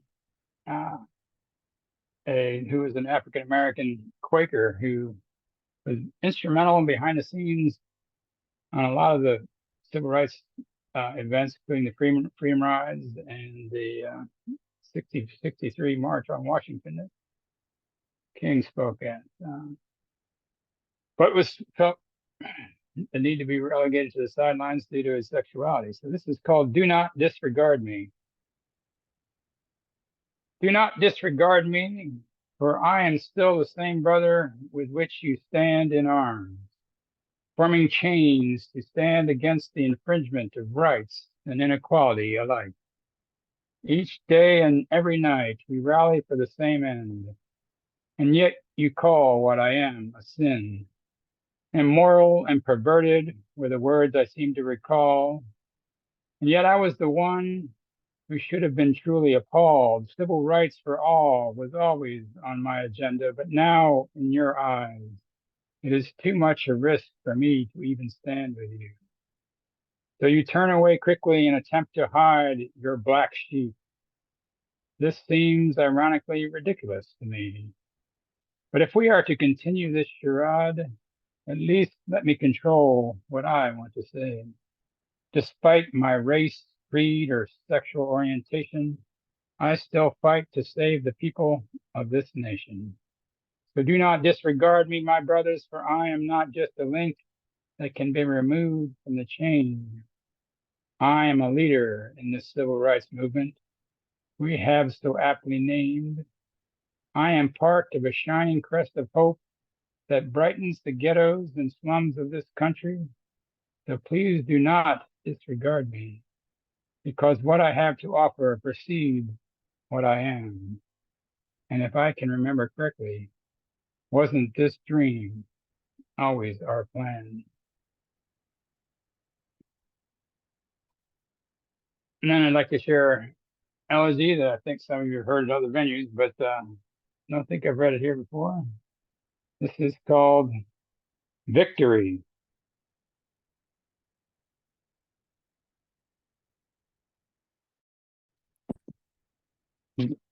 Pardon me just a second.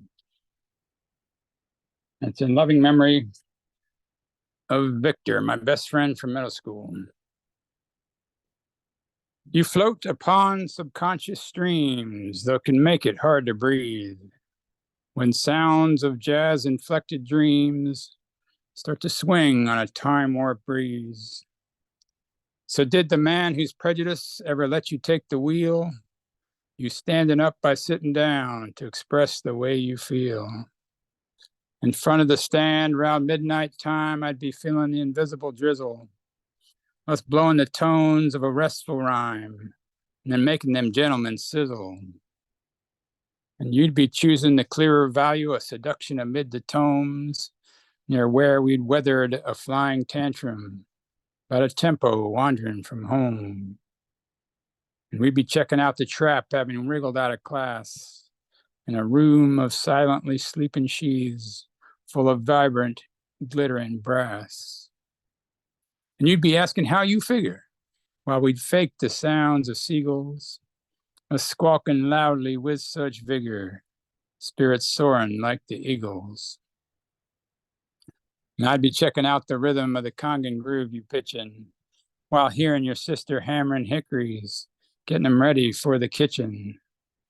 And I'd be catching the patchwork play for a greeting I'd solely witness, you laughing at them dancing eggs with a passionate yen for citrus. And you'd be winging that equine sphere that act more like a football by hanging eerily in the air like the echo of a footfall. Now you're jamming on that train, fingers jumping with jiving skill, and notes of all them tunes you shared still be sliding through my skull. To echo there like yours did on stage, knuckles rhapsodizing with speed, though as in rumor you submerge to the beat of a galloping steed that resonates in my soul, brother. I've never had any truer friend. And in the memories of another, you'll triumph in the end.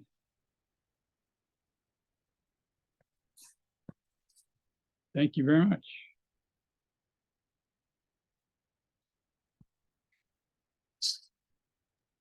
Superb, Martin. Wow, fantastic.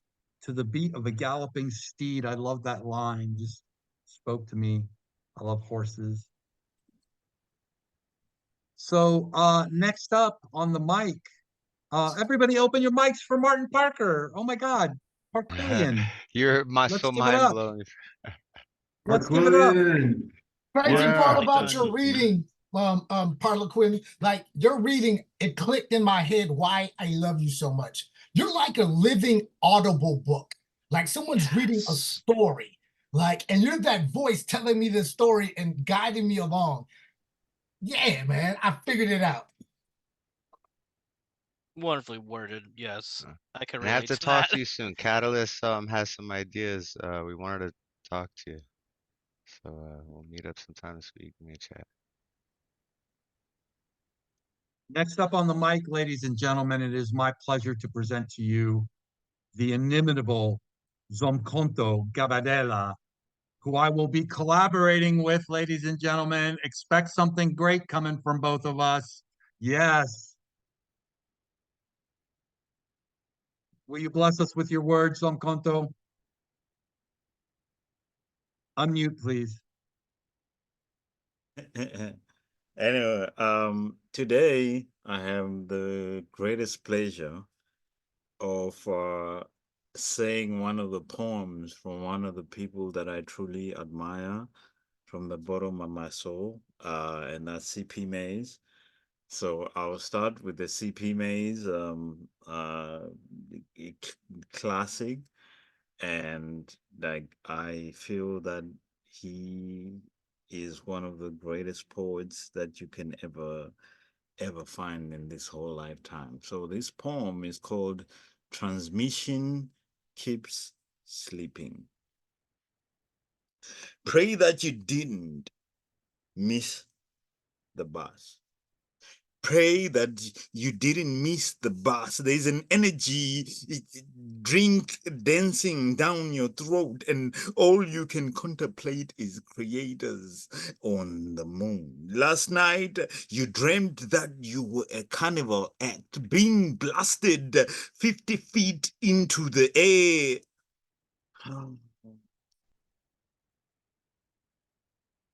From a cannon in a cute girl's mouth. She simply said, I love you. Like, I love you.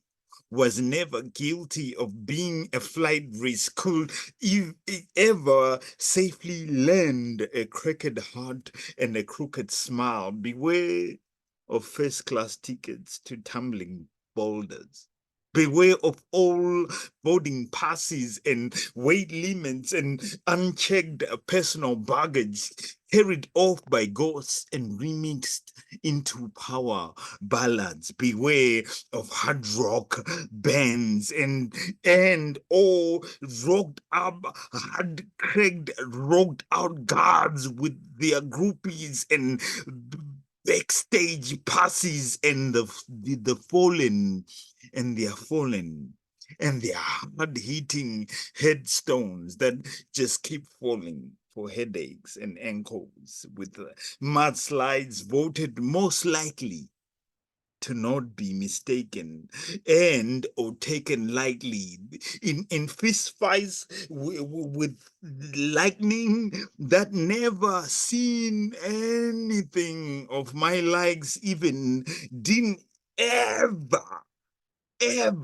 get scared and ain't never scared anything that I'm no longer fighting gods for their innocence, no longer fighting for my sleeping grips on my innocence. Now I'm fighting over unholy warlords, bench warrants, and every guilty ongoing going in on and off on every one of my convictions and their guilty sentences, as if all I grim-reaped wasn't all I ever sowed. As if I wasn't always harvested from fruitful grapes of wrath that wasn't always ready to come in with what wasn't already bruised skin. A headlining a headstone right now. My father name still staring in an unmasked grave. So now no longer am I the son of Gun CP Mays. Now I am the son of a bitch that keeps calling God out by his goddamn government name, pulling up every collection plate bent over of a bottle of Clark Kent, smelling like leave me the fuck cologne. It's so hard to call on God from anywhere when all of our phone booths are gone. What does a mortal man say to God? I'm sorry, you are in a tension hole? I really am. CP Mays. What the fuck just happened? CP, what the fuck? CP Rice good. No, So but your Incredible. performance is like that. yeah. Yeah. So this is Just what I wrote. tremendous. This is what I wrote earlier on today. I wrote it around 7 before I stepped on this. And this is my new shit. With my pleading hand, reaching out for help from these weak suckers out there. The media will call it reaching for the stars because in all their innocence, They have never witnessed a human die, such that products of genocide like us will always fall dead and bleeding by the wayside. Please, I beg you, trust only half of love, because the other half is dead rotten, and trust only half of love, because the other half is dead, rotten, and suckers like me, we beg you, trust only half of that, because it needs to be written with razor blades or remnants of grenades. So give me 2 smoking guns and 2 lying women in front of me to commit the most beautiful murder. I wish they be brave enough to watch me scream. Fuck the world and blow out the greatest brain to ever grace this planet. Mama said there would be days like this when God woke up dead and you had to carry a shovel to bury your own maker. When the moon bled, because it too was fed up of denying that God is just God, and that some white folk would make the rest of us choke on the chalk drawn around our lifeless bodies in the name of love. That if we said anything about this horrific death, we would watch God defend white Jesus so gravely that our graves will have names tattooed with their own mother's blood, and that if we watch the devil drink off the red from our mother's veins, they would claim us as Crips and make us bleed blue in front of our sons.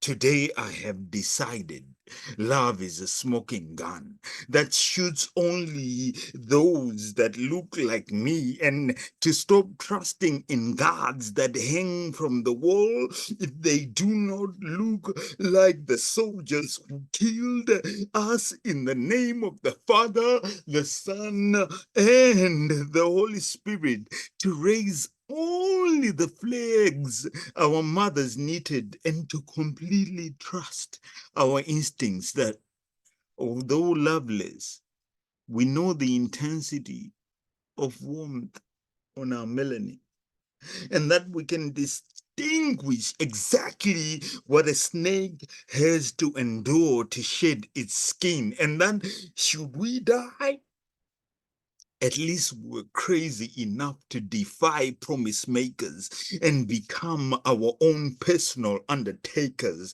when the ones we trusted in become the forest for the, the wood that we need for our coffins. Zomkhonto kabatele. God damn, Zomkhonto. Damn. Yeah. Just, yeah. Brr, Damn. brr. Incredible. Whoa, brother. Incredible work. Powerful. That's Zomkhonto. Like, I know where you have to go mentally to go that way, to go in there like that. Kudos, man. Fuck, that was an honor, dude, to have you read my shit. And I also am so enamored in your work, and that work was brilliant. Like I read over it and over it again. I actually took a whole walk to read it over and over again. So that makes sense to me, because you are one of the people that I admire and that I bow down to. One love. Now Such you got brilliant to a poets, whole man. new level of physicality with your delivery of that.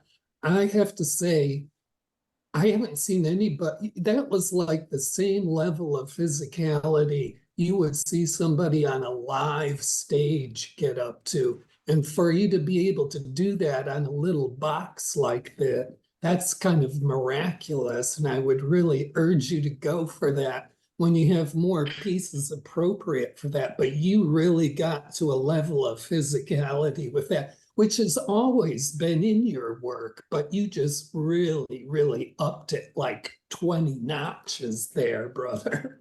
And you know, I really respect that.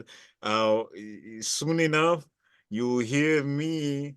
We got a trinity going on. Me, CP Mays, and another poet.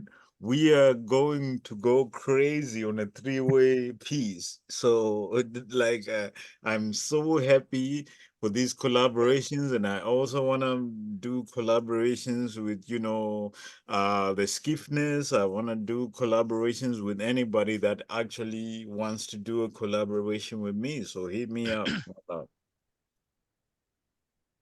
Everybody, please give it up for Zomkhonto one more time.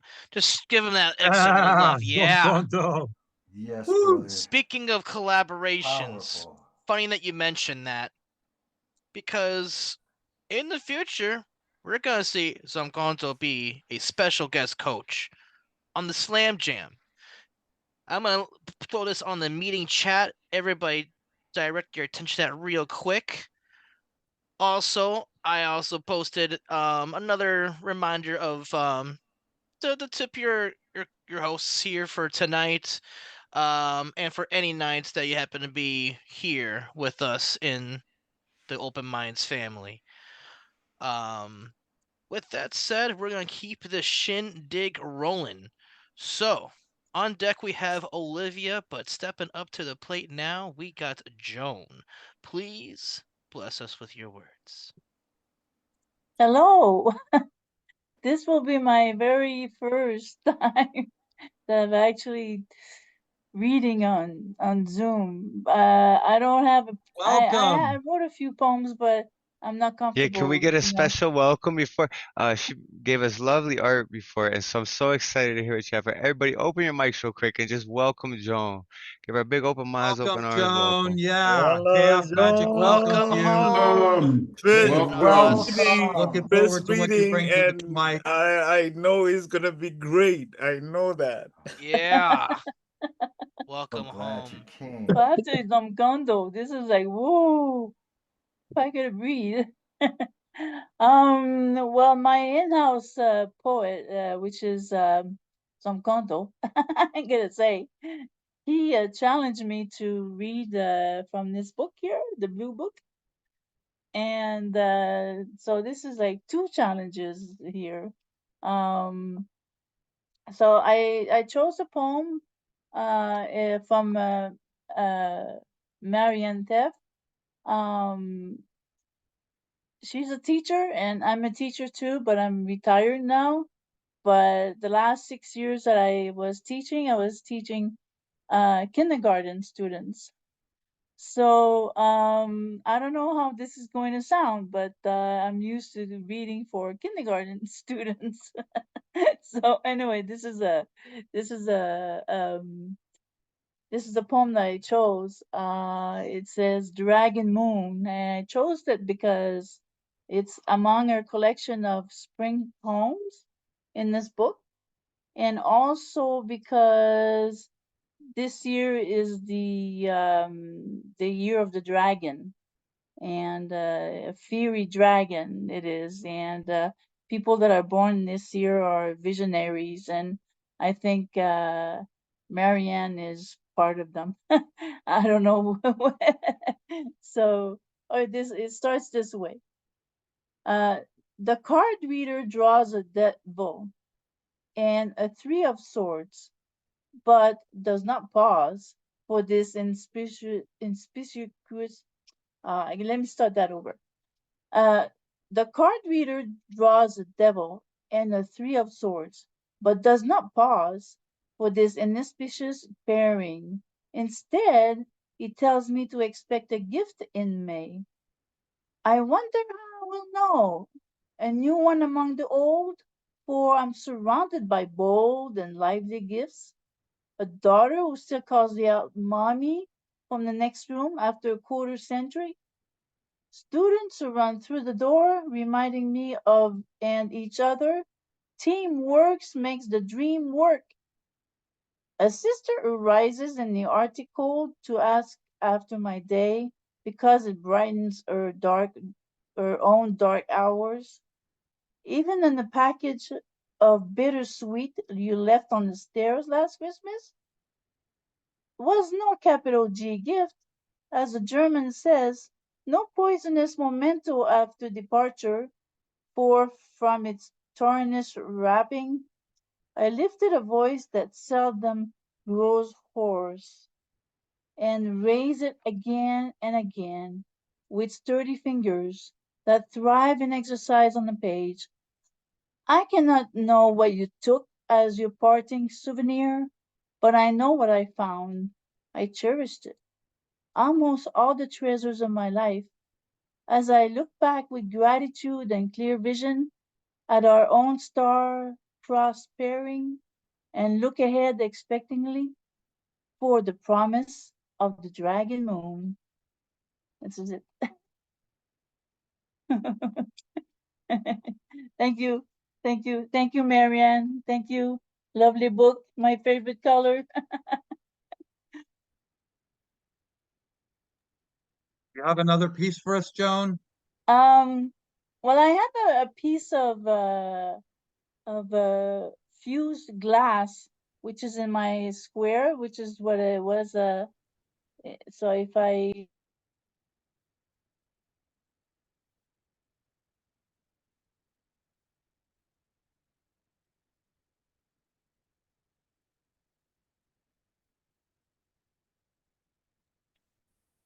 I think she dropped out. No, she's still there. She No, wanted to put up she's that still there. image. She just has, hey, Joan. Oh, okay, here. Here I They, am. Oh, okay. She wanted to put up that image. So it says blurs green blues, streaks lost in pitch black, screeching brain. Wait, space is silent. Spinning greens blues, sphere they became, spheres bounce back and forth. My brain is hurting. The second poem with that one is in the hall, which follows. In the hall at a get together, this girl pulls on my arm. She wants a drawing. She says it's for a project. Shaking, I really did not want to. She hands me a paper and whatever to write and paint. Sitting at a table, I began. A circle, it became a sphere. Blues green became a planet. A bell rang in my brain. I write, water is our blue pearl in space.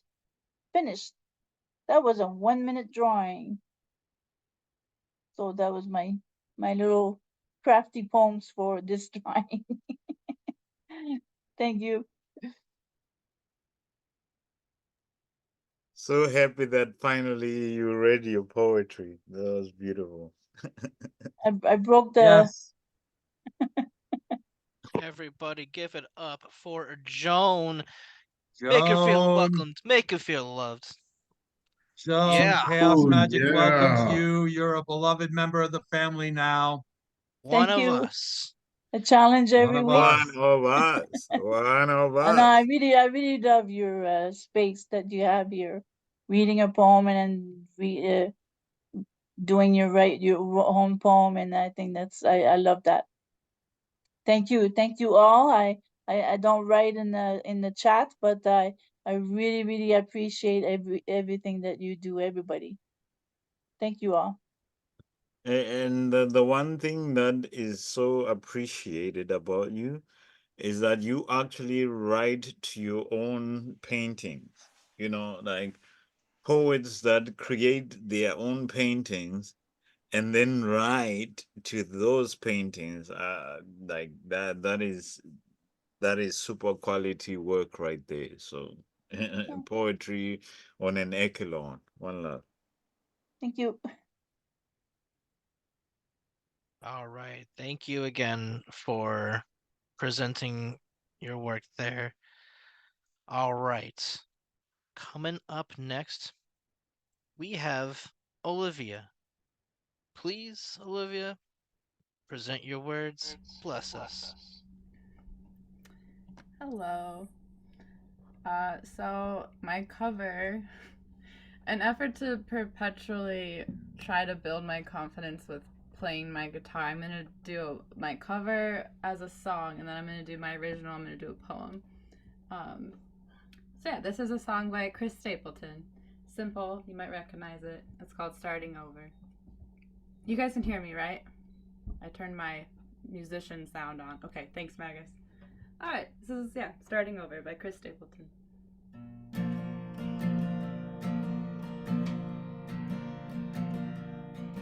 Well, the road goes out like a welcome back to a better place than the one we're at. I ain't got no kind of plan. I've had all this town I can stand. I got friends out on the coast. We can walk in water to see what flows. We've been saving for rainy days. So let's beat the storm and be on our way. It don't matter to me wherever we are, is where I wanna be. So, honey, for once in our life, let's take our chances and roll the dice. I can be your lucky penny, you can be my four-leaf clover. Starting over.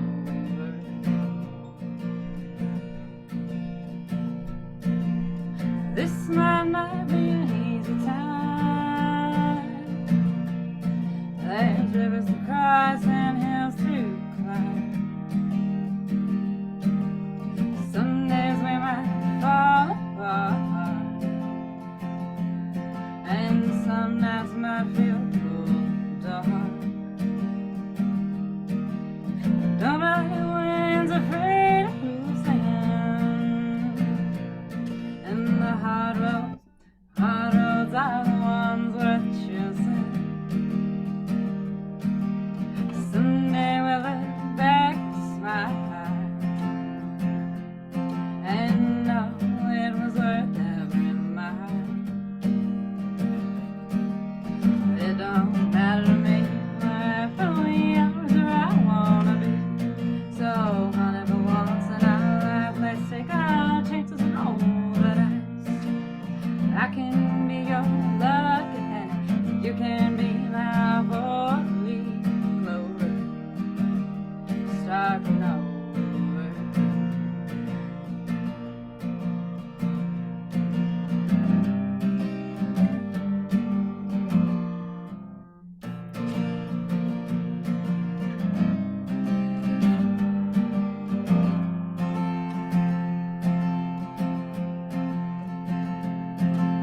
It don't matter to me wherever we are, is where I wanna be.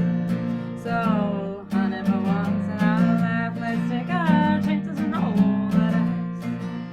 I can be your lucky penny, you can be my four-leaf clover. Starting over.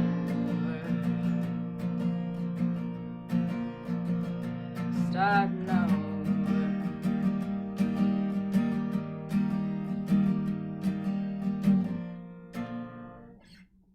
Thank you.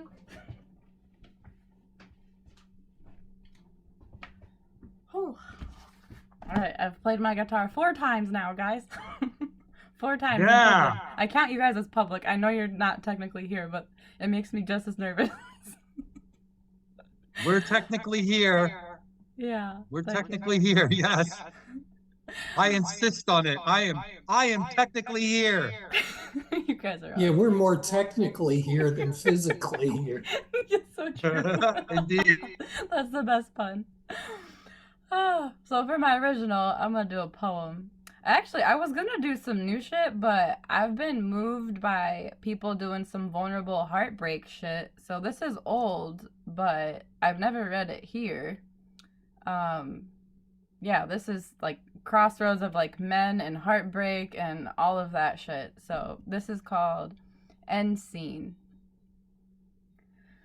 Why is it that often the ones who claim to love us the most are also the ones who hurt us most proudly? The ones who often claim to know us best know only a performance of us, a show that we deliver to them in efforts to avoid the wrath of their disappointment should they see the real us. And as a child, I was taught that I must do this for love, that I must only reveal the parts of me that are pre-approved so as to avoid the bitter taste of abuse. And having served my survival as a child, the adult I became naively continued to play the same so-called love game with you.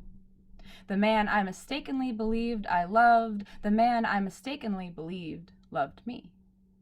You truly believe that your worst crime against me is loving me too much. But in fact, you have never truly loved me at all, especially not the real me, but once upon a time you did have possession of me. Of a very unhealed, helplessly unstable version of me, a version of me that I have worked so hard to forgive, a version of me that did not know at the time what love actually was, and so in my naivety and unhealed body I submitted myself to you as your possession, or what you still refer to as love. But as you are also human and also quite unhealed, your hands often failed to protect me from my own fragility that proved all too sensitive for your toxic masculinity, but eventually and thankfully, I learned to pick up my own pieces and to never again return. I became a possession of no one but myself. I became whole without you. I became so whole that while doing so, I found another whole human with whom I nurtured true, unconditional love. Love that exposed you for the bad actor you always were, love that healed these wounds that you called hugs and kisses, and as I bathed myself in that which I always deserved, you watched me from afar. Bathing yourself in resentment, waiting for your next opportunity to reclaim what you had carelessly lost, waiting to employ the same tactics that your abusers had taught you how to use. You lusted after me like a predator its prey, waiting for its victim to enter a state of vulnerability, a moment of helplessness in which you could most successfully attack, and so it arrived. On the worst day of my entire life, you found joy.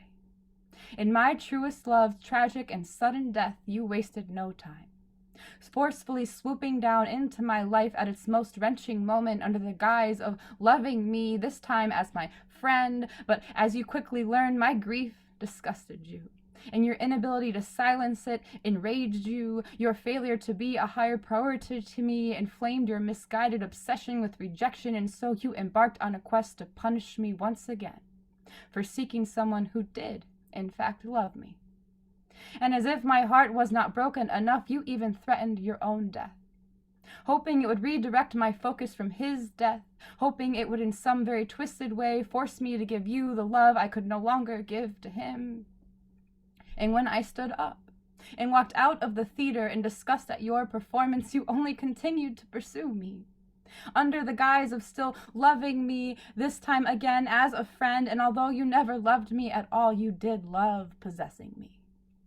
And I wish this poem could end right here, with my departure from your manipulative circus, but of course a predator is never satisfied with simply a one-course meal, and so again you watched, and you waited. And as life does what life does, I was handed another traumatic event, this time in the form of a brain tumor actively threatening my life. This was again a cue to you to enter stage right, to offer again your love in hopes I might submit to you amongst my strife.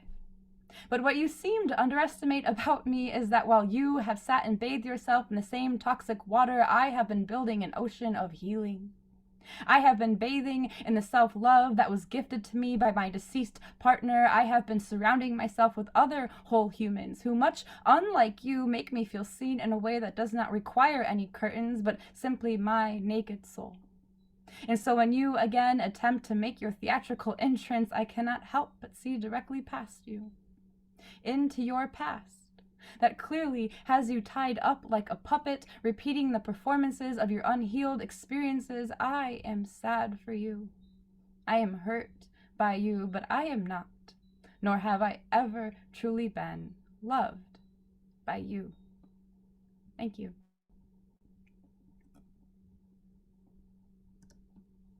Wow, so many strong lines, Olivia. That's a great poem.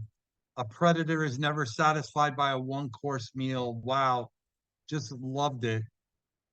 So vulnerable Everybody open your too. mics, give some love to Olivia. Yeah. Yo, That's and the cover before amazing. to you playing the guitar, your voice was transcended, the audio came in great. And yeah, that Yeah, second one's so vulnerable. the first couple times you sang with playing the guitar, there was something familiar about it to me, and kind of hit me. You have somewhat the same timbre in your voice as Janis Joplin, and especially when you start Ooh. putting your voice singing from further back in your throat, further back on your Yeah. tongue. It's the style of delivery is reminiscent of that. It's very powerful. That's a real compliment right there. Wow, Wow. Steph. Wow. I'm like, what? Thank you. That means so much to me. Yeah, wow. Thank you guys. Thank you all. Okay, next up on the mic, the estimable, the incredible, the multi-talented escape artist. Are you ready to share some words with us? Super duper. Yeah, thank you for having me. Um, so I'm going to read something from Mr. Witt from his book, Two Generations from Slavery, Volume 3.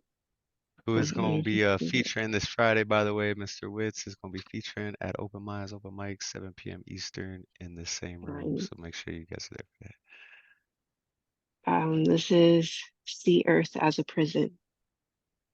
If one day you woke and found Earth was a prison for humanity, for its disobedience, it would make sense, wouldn't it?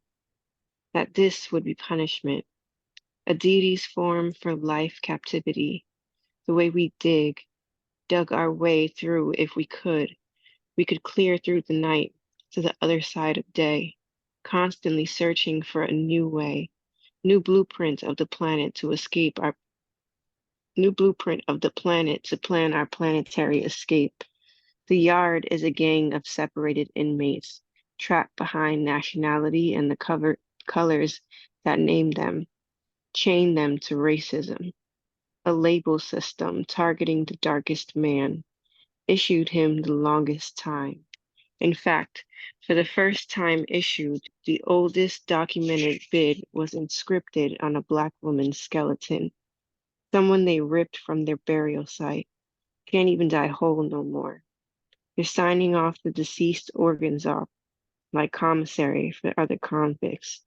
Conned us out our compounding nutrients, from seedless vegetation to meat imitations. They wildin' in the mess hall. And all this processed food, prison guards claiming the gardens. That's what a farmer's to do. They're just doctoring needles, manipulating drug moves, addiction versus affliction, and the pharmaceuticals legalize it as they choose to synthesize that on shelves. Lifetime on the rock.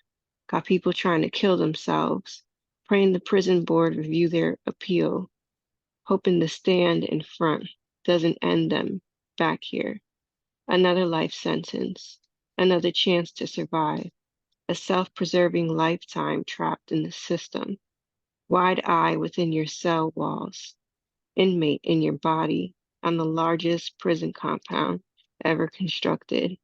If one day you woke up and found Earth was a prison for humanity, for all of its disobedience, wouldn't it make anything that you've ever seen any clearer to you? And that was by Mr. Witz. And for my poem, Yeah, I'm so glad you did a Witz piece. I was so dope. Thank you. oh, I love him. His poems are so sophisticated. I'm so excited for Friday. It's gonna be great. Me too. I didn't know he was featuring, so now I'm glad you told me. This is called Hospital Sweater. I name my crochet projects by the type of comforting I need. My latest is Hospital Sweater. I started this sweater the first time my mom stepped in the revolving door of the hospital. 4 months later, and we're back again. I've lost count of how many times we've been here since. Some of these doctors feel like roommates, a reason to knot up yarn rather than the usual intestines. Today I am finished. This sweater used to be 15 balls of painted canyon yarn. 1,700 yards of worry I managed to fit into a sweater. A couple extra balls of scrap yarn I didn't have a destination for also found its way into my self-soothing. Finally, after this last row of single crochet stitches, I will be done with hospital sweater, though I know I won't be done with the hospital. I will simply start another hospital project and turn more hours into stitches, another 1,700 yards of questions, perhaps more. How long will it be this time? Will she make it out? Will she ever get better? Yarn over, pull through. I will crochet until my fingers seem to bleed. It keeps the crazy parked so as not to drive around under the influence of worriment. It is easier this way of wrecking my fingers to the bone.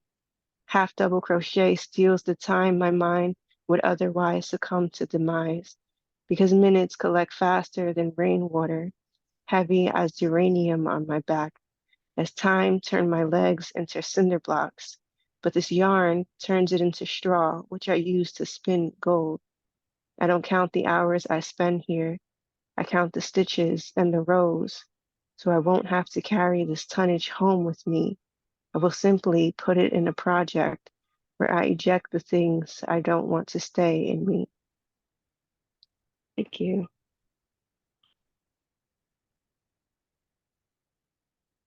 Yeah. Escape artist. Everybody Yeah. give it up for escape artists. Excellent. Yo, and Excellent, if you everybody. don't Yes. if you don't know about escape artists, you have to watch the Heart of the Artist episode. I will drop the link here in a minute. Yo, I Great love your motto, episode. like, fuck it, I could do it, right? Like, yo, I was already like, I could do it. Just get it, girl. Oh.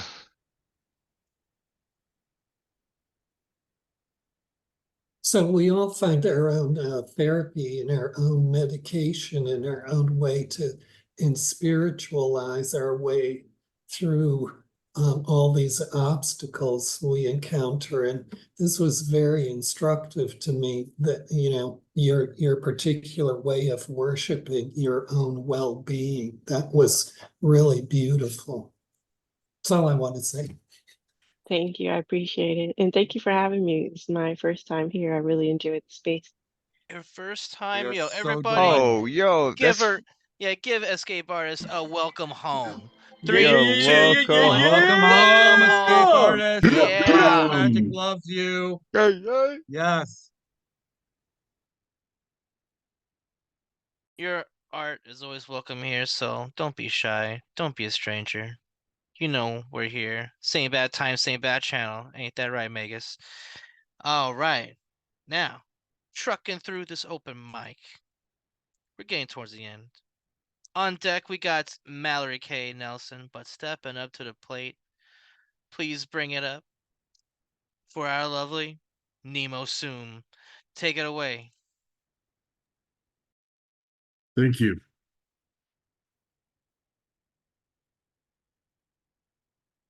My cover is a spoken word piece that's in a track by Lemon Jelly. This is the track Page 1. Imagine, if you can, what it is like to have no possessions at all. Nothing. Very few people are able to imagine such a thing, to have nothing at all. Well, let us, you and I, try to imagine something 100 times harder. Not just to have nothing at all, but when there was nothing at all. The very beginning of time, the dawn of history, Page 1, nothing at all. The earth itself without form and void, only an emptiness, formless, a dark, endless waste of what if. No living thing, no plant or tree, no bird, animal, nothing. This is before people, before anything at all. A void, sitting silent, still. And then, nothing. I have a microtriptych. I asked my reflection to put down the spear so we could talk. I saw in his eyes years of mistrust, like, we've done this before, brother. Help wanted, urgent to fill. Must have experience with crisis and crashes, crying. Must know interventions, be able to read intentions, be okay with failing. Must be able to handle doubt. Perfect candidate has been broken, has been hopeless, has been lost. Must be able to find the light at the end of the tunnel, or at least never stop trying. Serious inquiries only. I come downstairs to find my bad brain drinking coffee and reading the funny pages. The room smells of stacks of disappointment and the pungent dregs of shame. He shifts in his chair as I step over and around the boxes and the laundry he's strewn in my way. Although he moves his face closer to the pages, I can sense his attention pulling on my shoulder blades as I try to shrug it into place. I know he's feeling for his chance to slide up behind me so he can slip his frigid fingers around my heart and underneath my balls, gripping not like a lover, not like a practitioner, no, as the possessor who keeps and does not share. He wants us to be alone with our pain. We dance each morning like two old lovers vying to lead, as he tries to convince me to stay in and shut the curtains and find a screen, and I fight my way to the door. I cannot help but smile when I hear him scream as I drag him out into the light of the possibility of love. Thank you.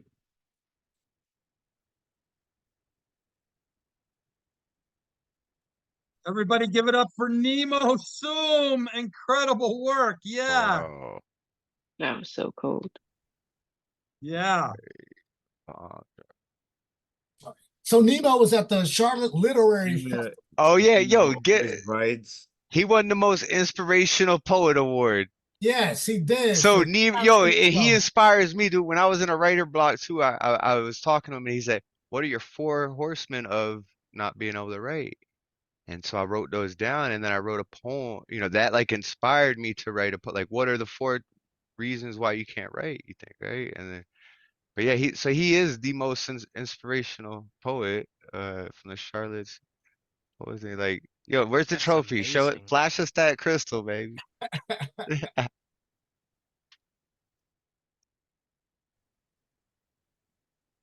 We love you, bro. Also, I was wondering, what is it to be a micro poem? Like, what are your guidelines normally that when you write them?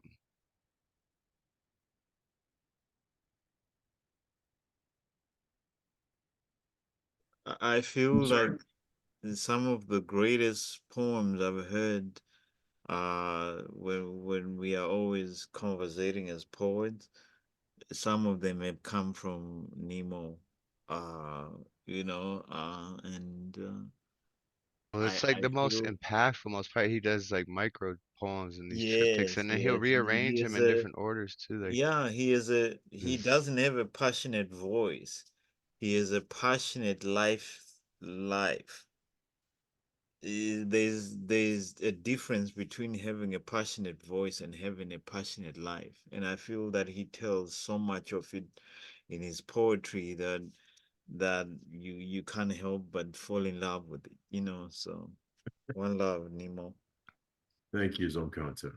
Thank you so much. It's so wonderful to be here. We're thrilled to have the award, you. Thrilled to have you. which I don't. There it is.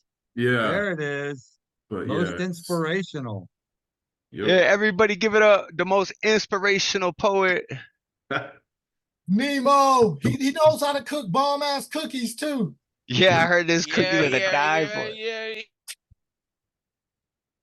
Thank you very much. Okay. Really appreciate it. All right, let's keep it moving. Next poet up is Mallory Kay Nelson, who I believe it's your first time here. Yes? Yes. Yes. Please allow us to welcome you in the fashion of chaos magic. Welcome! Yeah, Mallory! Welcome! Yeah. Welcome Welcome. home. Yo. Welcome home. Die, die, die, die. And now, please bless us with your words, Mallory. Yeah, I've just got a short poem here that I thought I'd share.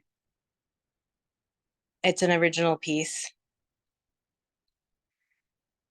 Here, now. I think about this storm I'm in, trying so hard to right the ship or somehow turn it around. The magician keeps coming up, right way up and upside down.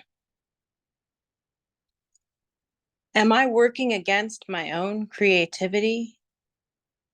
Why does it feel like I am losing my grasp on reality? Or am I the storm reacting to this reality? I can't breathe. I can't think. I can't move as I once did before. I don't know if I will get through this storm. Thank you. Thank you and welcome. That was amazing. That's a Yes, devastating thank you and last welcome. line. Yeah. That's a really devastating last line. Thanks for letting me share. Everybody give it up for Mallory Kay Nelson. That was beautiful, Mallory. Mallory. That was very, very soft and heartfelt. And I love heartfelt poems like that, where people arrive in the softness of their being. And that was very amazing to hear for the first time. My love. Yeah, so don't take this wrong, but there's kind of a saying around these parts, you blew it. Now you have to come here every week. Every week. Yes, we want you She back. messed up. She messed Same up bad time. because she's Same one of bad us channel. now. We don't make the rules. So sorry. Have to come The back. rules make themselves. That's right. Yeah. Opened Subject a to can change of some of worms. them, but no. Thank you, Mallory, for presenting your work and for blessing yourself with your presence here on this lovely open mic. All right, we're just trekking away through this open mic. On deck, we have Debby Segal, but stepping up to the plate, we got Sidekick. Sidekick, destroy this mic. Destroyed. Let's do it, y'all. Everybody sounds beautiful tonight. This is such a great Monday to be with y'all. Let's get into it. My jacket brought me into this world. Keeps me warm on the days this world's cold can't creep in. As long as I stay moving. My jacket keeps the sun off long enough for me to find some shade. It's not fireproof. When I was a kid, I hated this jacket. Tried to hang it up. I pulled at the stitching, begging to see what was underneath. I've barely caught a glimpse, filled the inside with smoke, and pounded cigarettes out into the sleeves. I know the tears and burns would repair themselves given enough time. I have always liked the look of the punk rock jackets, Franken stitched together with dental floss and patches from the devil knows where. Implant spikes, paint the cracks. If you haven't done it, then you can only imagine the hours we spent making alterations, attentively hemming in even spots, sliding sleeves across concrete corners, not willing to wait to be worn thin, cross-stitching our stories together. Hey, does this look haphazard enough? I want to make it look like I wasn't trying to make it look like anything. If the fray could not be found together, we could always manufacture the mishap fractures, cut cross-stitch tracks, look back, bring up hood, let out the sleeves, roll up the cuff, tighten the inseam, borrowed from James Dean. Dad, I didn't mean to be mean. That's how we're different.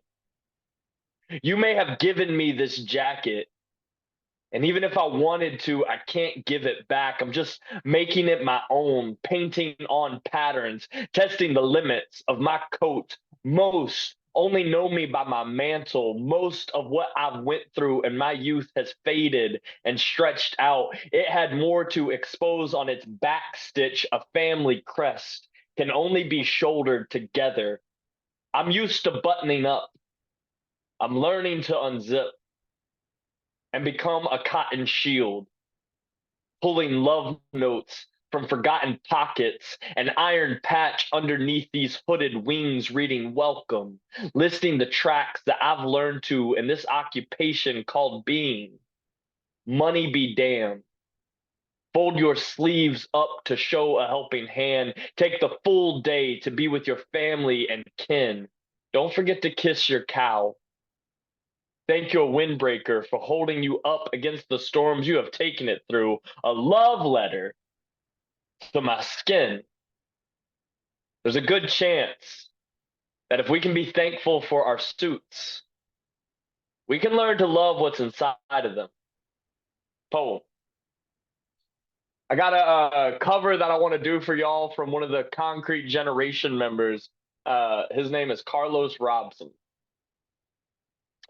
The earliest memory I have of my grandmother is from an Easter Sunday. Sorry. The earliest memory I have of my grandfather is from an Easter Sunday church service from when I was 3, which is funny because it was probably the only time he ever showed up to church in his life. And I can't remember who convinced him to come, but I remember the service was outside. And during the silence of the pastor's prayer, I remember this woman walked by and him, with me at 3 sitting on his knee, my half-deaf grandfather cried out, "Oi! If I could get a run at that, I'd ride that motherfucker till the wheels fell off." And at that moment, nobody's head was still bowed in church. You could have heard a dime drop into the collection plate. It was as if Jesus himself had stopped the church service to say, excuse me, but what the hell did you just say? But that was my grandfather. The second oldest memory I have of him is when I was 4. He taught me how to salsa step in sweat socks across parquet floors. I remember he taught me quick, quick, slow, quick, quick, slow. He was a dance instructor when he was younger. Gave me birth. Gave my brother and me one of his trophies once. But after that, I haven't got memories of my grandfather. See, he was an abusive alcoholic, which led to diabetes. And when the blood could no longer make it to his toes, they cut his legs off at the knees. It's a sad thing to see. A dancer with no feet. And by the time I turned 8 or 10, people barely talked to him. Like, his friends didn't call him on birthdays and holidays. His children barely spoke his name. He didn't talk to his wives, past or present. By the time I turned 16, 18, my grandfather lay in a hospital bed, could barely lift a limb, and the only person who still spoke with him was my mother. She would drive my brother and I twice a year, 600 miles, to spend 2 days at a time with him. And I remember the last time I ever saw my grandfather alive, he told me that some men are big enough to understand how small their existence is. And then he said, but I've never been one of those men. He said, I got a lot of theories on life, but I've only learned one thing. And let me be the first to say that no one's messed up their life more than me. But it doesn't matter how broken or battered or abused we become, because we are all worth something beautiful, something perfect, something pure. And it doesn't matter how far we've fallen or whether or not we've all broken hearted. We all deserve to chase our own happiness until God calls us home, whether or not he caught us cursing in some Easter Sunday service. Said the only things in life that we regret are the chances that we don't take or aren't willing to. So when it comes to your own happiness, you let there be no room for second place, and you run after what you want until the day when they take your legs. And then you use every impulse of your energy until you no longer have the strength to lift your own head. And then every morning when you wake up, you breathe and you try not to forget what life tastes like. You try to remember all the dance well enough so that you can still get all them steps right. And you find one moment of happiness in this short little thing that we call life. Then you grab that moment and you hold that moment tight and you ride that motherfucker till the wheels fall off. Thank y'all. Holy fuck nuggets. Yeah, Damn. ride that motherfucker till the wheels come off. Yeah. Keep it concrete, y'all. Sidekick. Yeah. I had that one request to destroy the microphone. You did just that. My man. Give it up for Sidekick, everybody. Yeah. That was that original. Nah, Yo, I had a conversation with Sidekick the other day, man. We had a wonderful time. Man. Yo, I fucking love you, brother. But you got an original piece first, too? He read one first, I think. Oh, did he do one first? One first. Oh, I went. Yeah. How'd I He miss did. that? I did. Oh, shit, my First bad. one was original. Second one was by Carlos Robson. Concrete, baby. I missed the original one. My bad. I got up. This man did a one-man show at a festival here in Charlotte. Fucking crazy. Absolutely amazing. Just incredible work. So, And I've been in the Thank you. game 20 years, and you were in the top 3 features I've ever seen. That shit was beautiful. Oh Yeah. shit. Like your delivery is just kindness beyond poetry, and so that is very valuable, because it's the first time that I've listened to you, and that Yo, is even in a live chat, him performing with the camera angles he had and shit when we was chatting, dude, was like his whole performance, bro, was out of the box, dude, the whole time. Like, that was incredibly beautiful, and you gotta love that. The delivery and the message in it, because the messages we send are actually blessings into the universe, and you blessed us with one message today. No, 2 from the other person, but also from yourself, and that is so beautiful. Thank you. Amen. Thank you, brother. Just want to just Love quickly you add. guys. I remember you from the first Slam Jam back in January, which by the way, I found you on Instagram, looking forward to contacting you about maybe becoming a special guest coach, because I think people can learn a thing or two from yours, from Sidekick here. Let's go. Let's do it. Let's do it. Hashtag Let's do it. LFG. All right. Okay.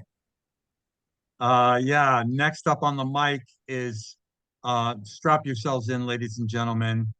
This keeper of concrete's gonna bring it and bring it hard. I don't know what he's gonna do, but he's gonna blow your fucking mind is what he's gonna do.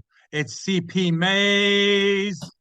Hey, everybody. Since I popped in the room, every single poet and singer has killed it. And I can't be the only one that feels that way. Like, everybody's on point killing it. And Sidekick, like, when you watch this video later, I think it was only me and Olivia who had the facial expressions that were like, oh shit, like, oh, what the fuck just happened? So I can't wait to watch it. Keeper of Concrete. The poet I'm going to read goes by the name of Buddy Wakefield. The first Indie World competition I went to, I had a bout with him the first day. completely murdered me. The very next year at the world competition, me and him banged out on the final stage, and I took third in the world that year. This guy's phenomenal, so I hope you enjoy it. It's Buddy Wakefield. And the poem's called Convenience Stores. We both know the smell of a convenience store at 4 a.m. like the backs of a lot of hands.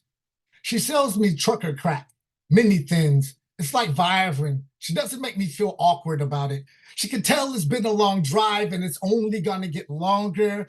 Offers me a free cup of coffee, but I never touch the stuff.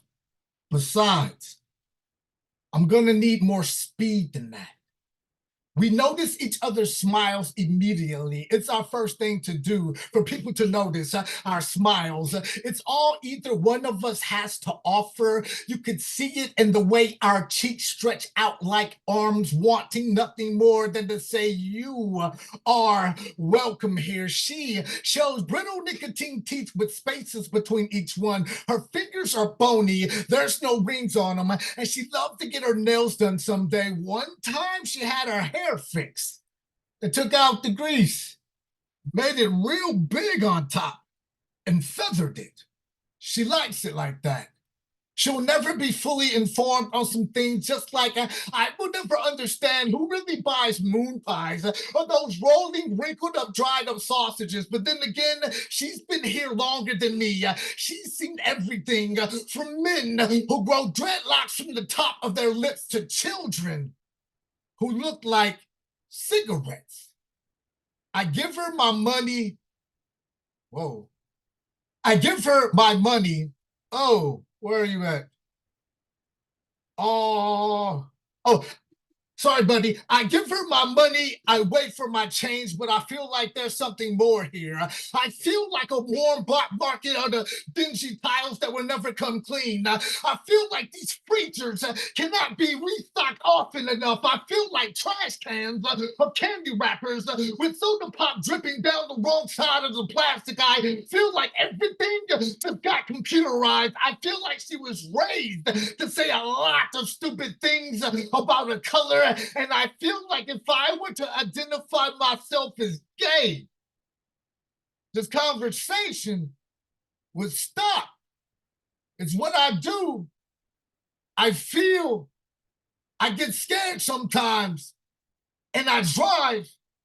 But in 1 minute and 48 seconds, I'm going to walk out of here with the full tank of gas, a bottle of mini thins, and a pint of milk while there's a woman still trapped behind a Formalkin counter somewhere in North Dakota who says she wants nothing more than to hear my whole story, y'all. 92,775 miles of it. I can feel it, though, y'all. She's heard more opinions and trucking small talk than Santa Claus has made kids happy, so I only find the nerve to tell her the good parts, that she's the kindest thing since happening since Burlington, Vermont, and I want to leave it at that, because men who are not smart have taken it farther, has played her up like a nutcracker and made her feel as warm as a high school education on the dusty back road or a beer in the koozie. I feel like she's been waiting here a long time for one who's going to come two-stepping through that door on 18 wheels without making her feel like it's her job to suck up the nutshells alone when she's been cracked again, who won't tip her to suck the wedding ring off his dick, but show her love. She doesn't need me or any other man, but she doesn't know that either. And I'm just hoping like crazy she doesn't think I'm the one, because the only time I'll ever see North Dakota again is in the Van Morrison song Late at Night. I promise y'all. I feel like she's 37 years old wearing 51, badly dying inside like certain kinds of dances around fires to speak through you or for it if you weren't so taken with sparks. But she was never given those words. She has never been told she can definitely change the world. Some folks do, but not in convenience stores and not with lottery tickets. So I finally asked her what I've been feeling the entire time. I've been standing here still getting scared like I do sometimes, really ready to drive. I asked, is this it for you? Is this all you ever do? Her smile collapsed. The tightly strapped in pasty skin went loose. Her heart fell crooked. She said, not knowing my real name, I can tell, buddy, by the many things and the way you drive, we're both taken with novelty. We both believe in mean gods. We both spend our money on things that break too easily, like people. And I can tell you think you've had it rough, so especially you should know it's what I do. I dream.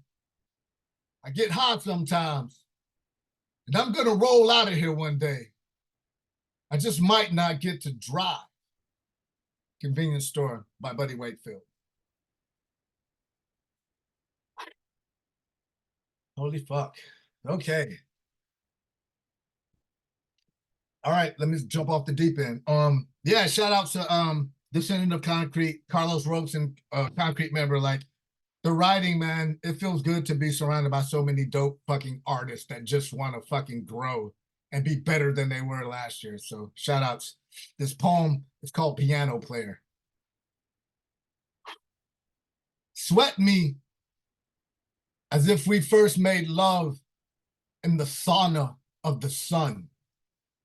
Perverted planet, let me tongue circle a Saturn's ring around your anus as if I was a cluster star fuck bucket. Your atmosphere can go and come, and I'll go anywhere you want me to, just to watch the stars collide.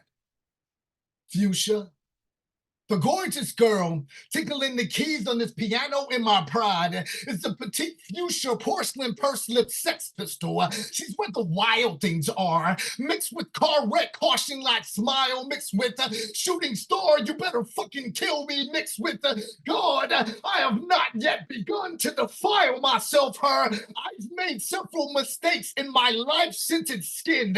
Smells like the last one-night stand she pulled off just to prove that loving herself is wrong. A new world hangs outside our high. Healthy, high self-esteem isn't home at the moment, and I'm so scared that it never will be. It's buying another round of slurred speech, and I'm definitely afraid our drunk off life is what's keeping my white light wasted. Yo, I'm a mixed drink special. Mixed with hell yeah, fuck you. I'm tired of being the afterlife of the party.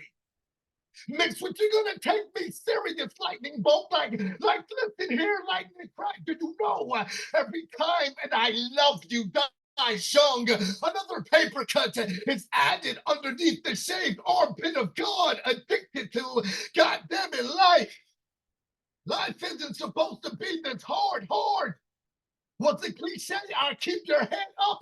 That's heard way too many times before we both been butterfly bit off bird in life.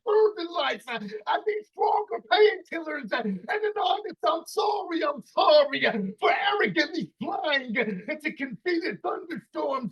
Pissed off enough and passed out, black out, drunk enough to call happily ever after's bluff. Hurricanes is where I will always be reborn in. She wants our skeletons to live and die as legends of the light bulb. Wants my skeleton keys to stop ignoring the not disturb signs dangling from the doorknobs of her silent treatment. And I loved you. That was too young to take care of itself. It's hanging vacancy signs from his vagina in hopes that a gentleman caller will leave a voicemail all across. She wants me to make a porno that all the planets would be ashamed of. Maze, my astroplaning hickey sickle, I need you to gang bang the big bang baby speaker. My comet's tail keep in mid-climax earthquake off the Richter scale until you can stop sign off into an eclipse's lips. Don't drop it. Drench me Insensual shooting star, French kiss the lava, glow spasm gargle gracefully, grab lost and found, tucking goddamn from out of your gorgeous grin, leak miracle liquid inside my merry-go-round mouth. Maze, I want to swallow all your cosmos. And I need to immediately shower up. Naked constellations, lovers spit in the undress of universe, orgasm sexy across collarboning halos until headboards in heaven can hear me scream. I'll go anywhere you want me to, just to watch the stars collide. Maze, my dearest car red caution light smile. Take your hands off my kid Icarus's cold shoulders melted before heated. I'm as serious as a lonely straight jacket in need of someone comfortable to hold on to. I pin all my scripts on prescription pads from my part-time job. It's self-medicating. I have not yet begun to defile myself. Selfish, my selfish. Is that serious? As in, I'm sorry if I smile at you. Just don't jump ship and break tomorrow. I want to feel something sometimes. I think I'm dying here. Hold my halo. I'll be back as soon as I can. IV bag pump me full of bourbon before flashbacks of all the lovers that went wrong dehydrates me. I want an emergency room. To make emergency room for my last leg to stand on fucking hurts. Closed off, closed-minded walls are closing in on you, you stylish, claustrophobic, closet skeleton coat hanger. Your irrational, unbalanced ambulance argument. Your injured ego isn't a by chance accident emergency, or you're not a basket case. Our dirty outlooks on life are blurred. And need shot glasses to see things clearly. Our hang-ups needs to stop dialing 911 and hanging up. Our type of acting out of line asshole is Ivy League in status. Fuchsia, play something on your piano that an out-of-work Cupid can drown his sorrows in. Fuchsia, play something high. Healthy, high self-esteem isn't home at the moment, can turn its keys in on. Fuchsia, play something our shooting stars, you better fucking kill me. Can clock out of work too. Fuchsia, play something our I'll go anywhere you want me to, just to watch the stars collide, baby. Oh. Holy shit. Give it up for CP Maze and the sacrifice of his vocal cords. Everybody give it up for Holy CP shit. Maze. I Yeah, love the wow. I love the way that you perform that I remember piece. It was recently very when passionate. recently when he was in when he was in North Carolina, he was like, "Oh, my vocal box." He's like, "Oh," and he was sweating. You know, like you gotta really appreciate like poets who go on there and like bleed their whole soul out, and they are out of And breath he's and doing that energy. for us on Zoom, sitting in a bedroom. It's crazy, man, you know, and it's appreciated because you know what, it tells you that in this lifetime, uh there are poets that actually really become free with what poetry is about. And I think that that's where our tree comes from, the poet tree, you know, the tree of life, you A know. planet of poet seed came out with a poetry. Yeah, yeah. One love, CP. Thank you. I'm Thank so you all. grateful that I performed your poem for the Oh first man, time today. that shit, like I'm still trying to decompress, man. Like that was like an audible that an angel would do. The way you read that, man, it's just fucking crazy, dude. Oh, I Bro, love that. thank you. Thank you for trusting me with your words. I appreciate it. Anytime, man. Anytime. Thank And y'all. we want more of that. Wow. Give it for CP Maze one more time. That was just off the walls awesome. Yeah. Okay, we are winding our way down to the final three poets. On deck, we got propaganda poets. But stepping up to the plate, coming all the way from Malaysia. Give it up for Julian Matthews. Yeah, Julian. Yeah, Hi. welcome.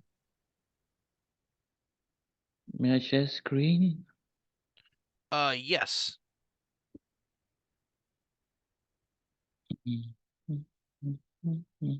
Thank you.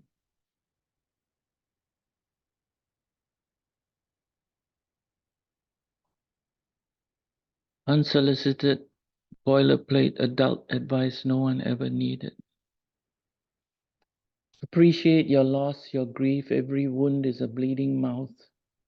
Silenced by the pout of a clot, the pucker of a scar, a pursed blood, the money shot that hurts. Every burn is a lesson learned. Share it and halve it, split it, whittle it, spit on it, rub it, dilute what ails you, kick the pail, overturn the fails. Success isn't a summit. It's the tumbling, falling, rinse and repeat, rising. Catch yourself in the process. Becoming is bunk if you only stay still, landlocked. So lean in, rock out, underachievement unlocked. Every crossing's a gain, claw through the pain. Grow up is a dig and energy drain. Adulting is not a 6-lane highway. It's a grotty alley, an unmapped lane. Ditch pride, excavate the ego pit. You can't just sit or Google your way out of everything and then some. Fill the gap, go deep, mine it until you're done. Take your lumps, grumps. Any fool can spot the pothole in the pot, mend it yourself or pay the toll. Skip the sushi lunch, rickroll in the punches, quit the jib jab, rein in the TikTok chatter, get in the ring, ground and pound, focus on what matters. Affirmations are dead. Up the garden path you are led. The fruits of labor hang on the tree of perspiration. Get out of your cozy flower bed. The grass is greener under your feet. See the forest for the teas. All the answers are in your head. Why question the gardener or carve your mark on the bark? Grow something instead, poet. Grow something instead.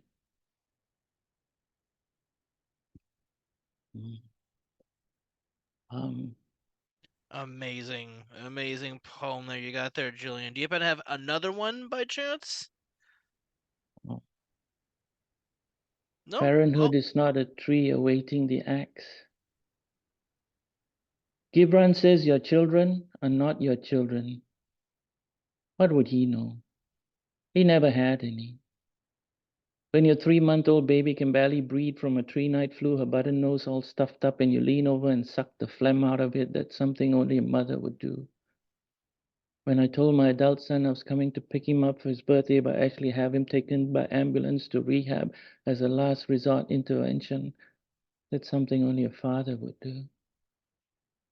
The word codependency is bandied about by therapists like a guilt trip we never paid for. As if we lost the contest of wills, the finishing line, a moving target, the prize, all their current adult anxieties. Family therapy is an oxymoron.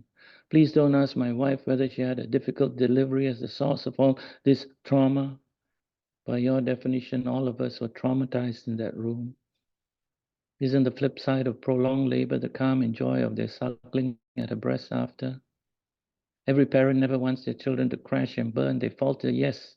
We encourage them to pick themselves up, dust them off, get back on the swing, and ride the wind again. They fall, we fall. They rise on their own, we cheer. You tell me to trust the process, but the process is how we arrived here anyway, trusting our own instincts and praying like mad. You don't think we know that it's a journey, not a destination? We've been in it for the long haul from day one. Yes, Parenting 101 was a class we never attended, yet you speak as if we were too soft, that we misunderstood the word love in tough love. You don't know our children like we do. You never will. Love toughens us, but it can't be dispensed as a cure-all.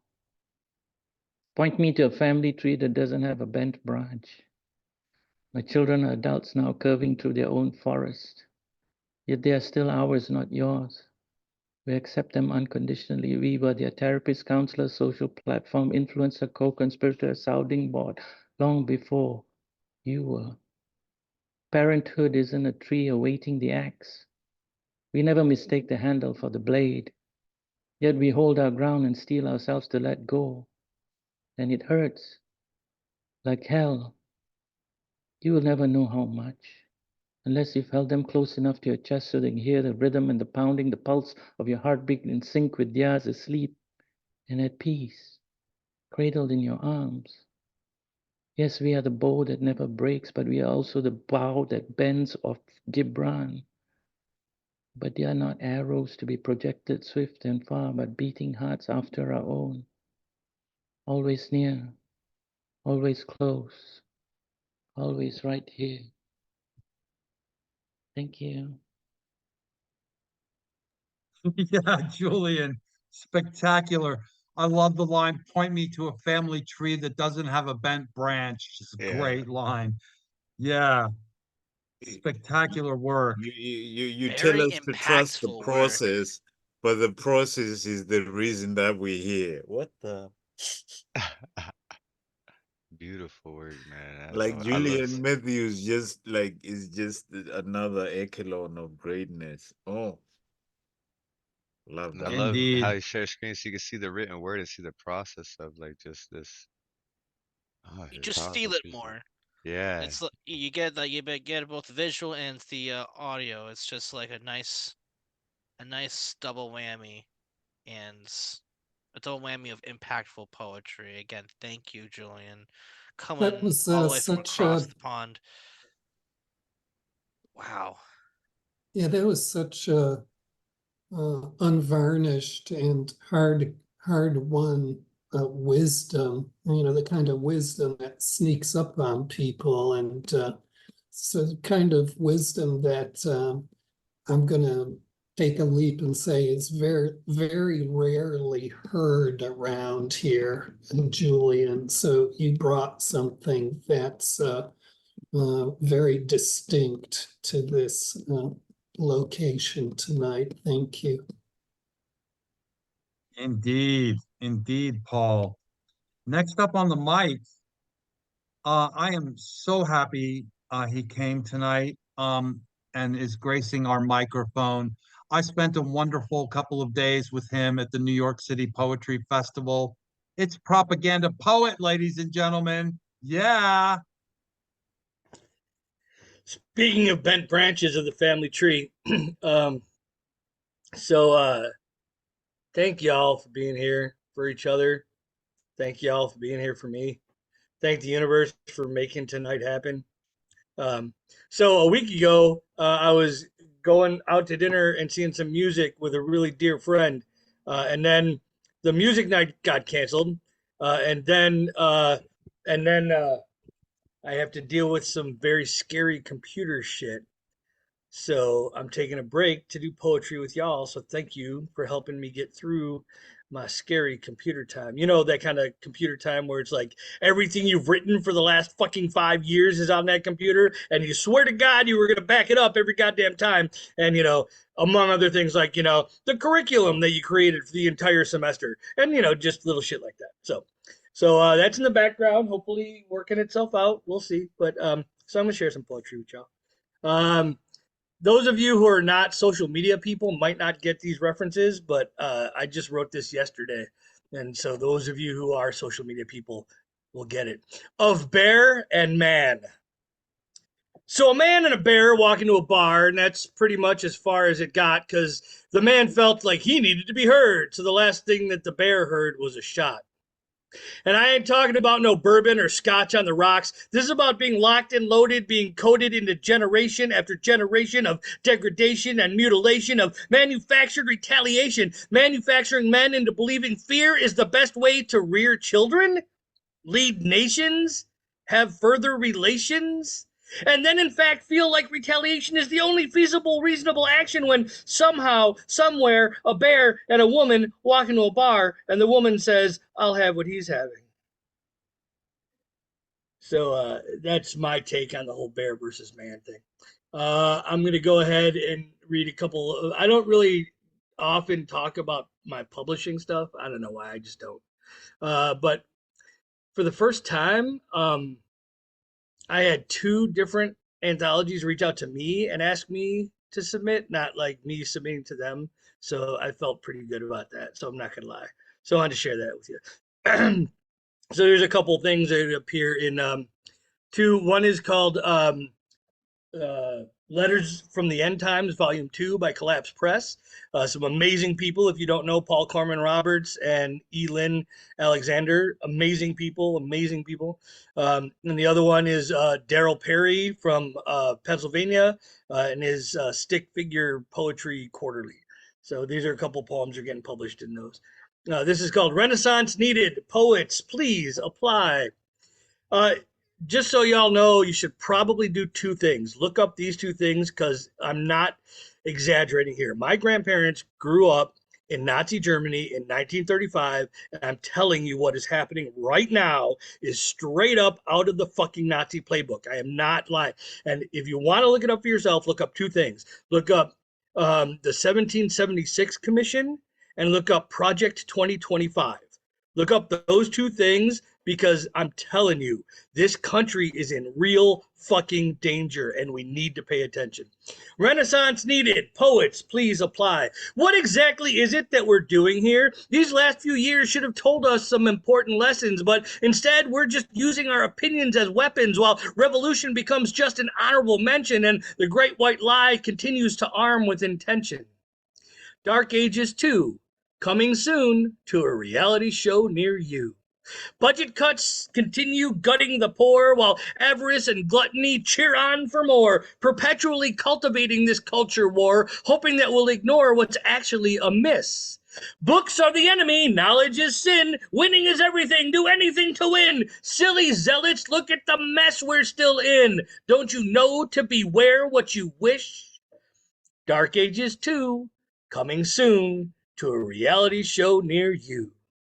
Renaissance or die to this great white lie. Should you choose ignorance over truth? It's nothing new, it's all happened before. We have already witnessed what's in store. That's why they keep banning you from learning anymore. Dark Ages 2, coming soon to a reality show near you. And then I'll just give you one more short one. This one is called Dr. Seuss, Tom Waits, and Frank Zappa walk into a bar.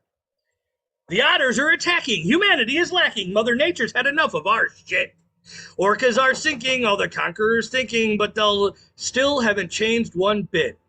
The fires are raging. The future is staging. Our ice melts away at its core. Our mother is quaking at this culture of raping. Still, they keep digging for more. Take all that they can before the shit hits the fan, then abandon it all left for dead. The metaphors are packed in these otter attacks, but the reality is just in our heads.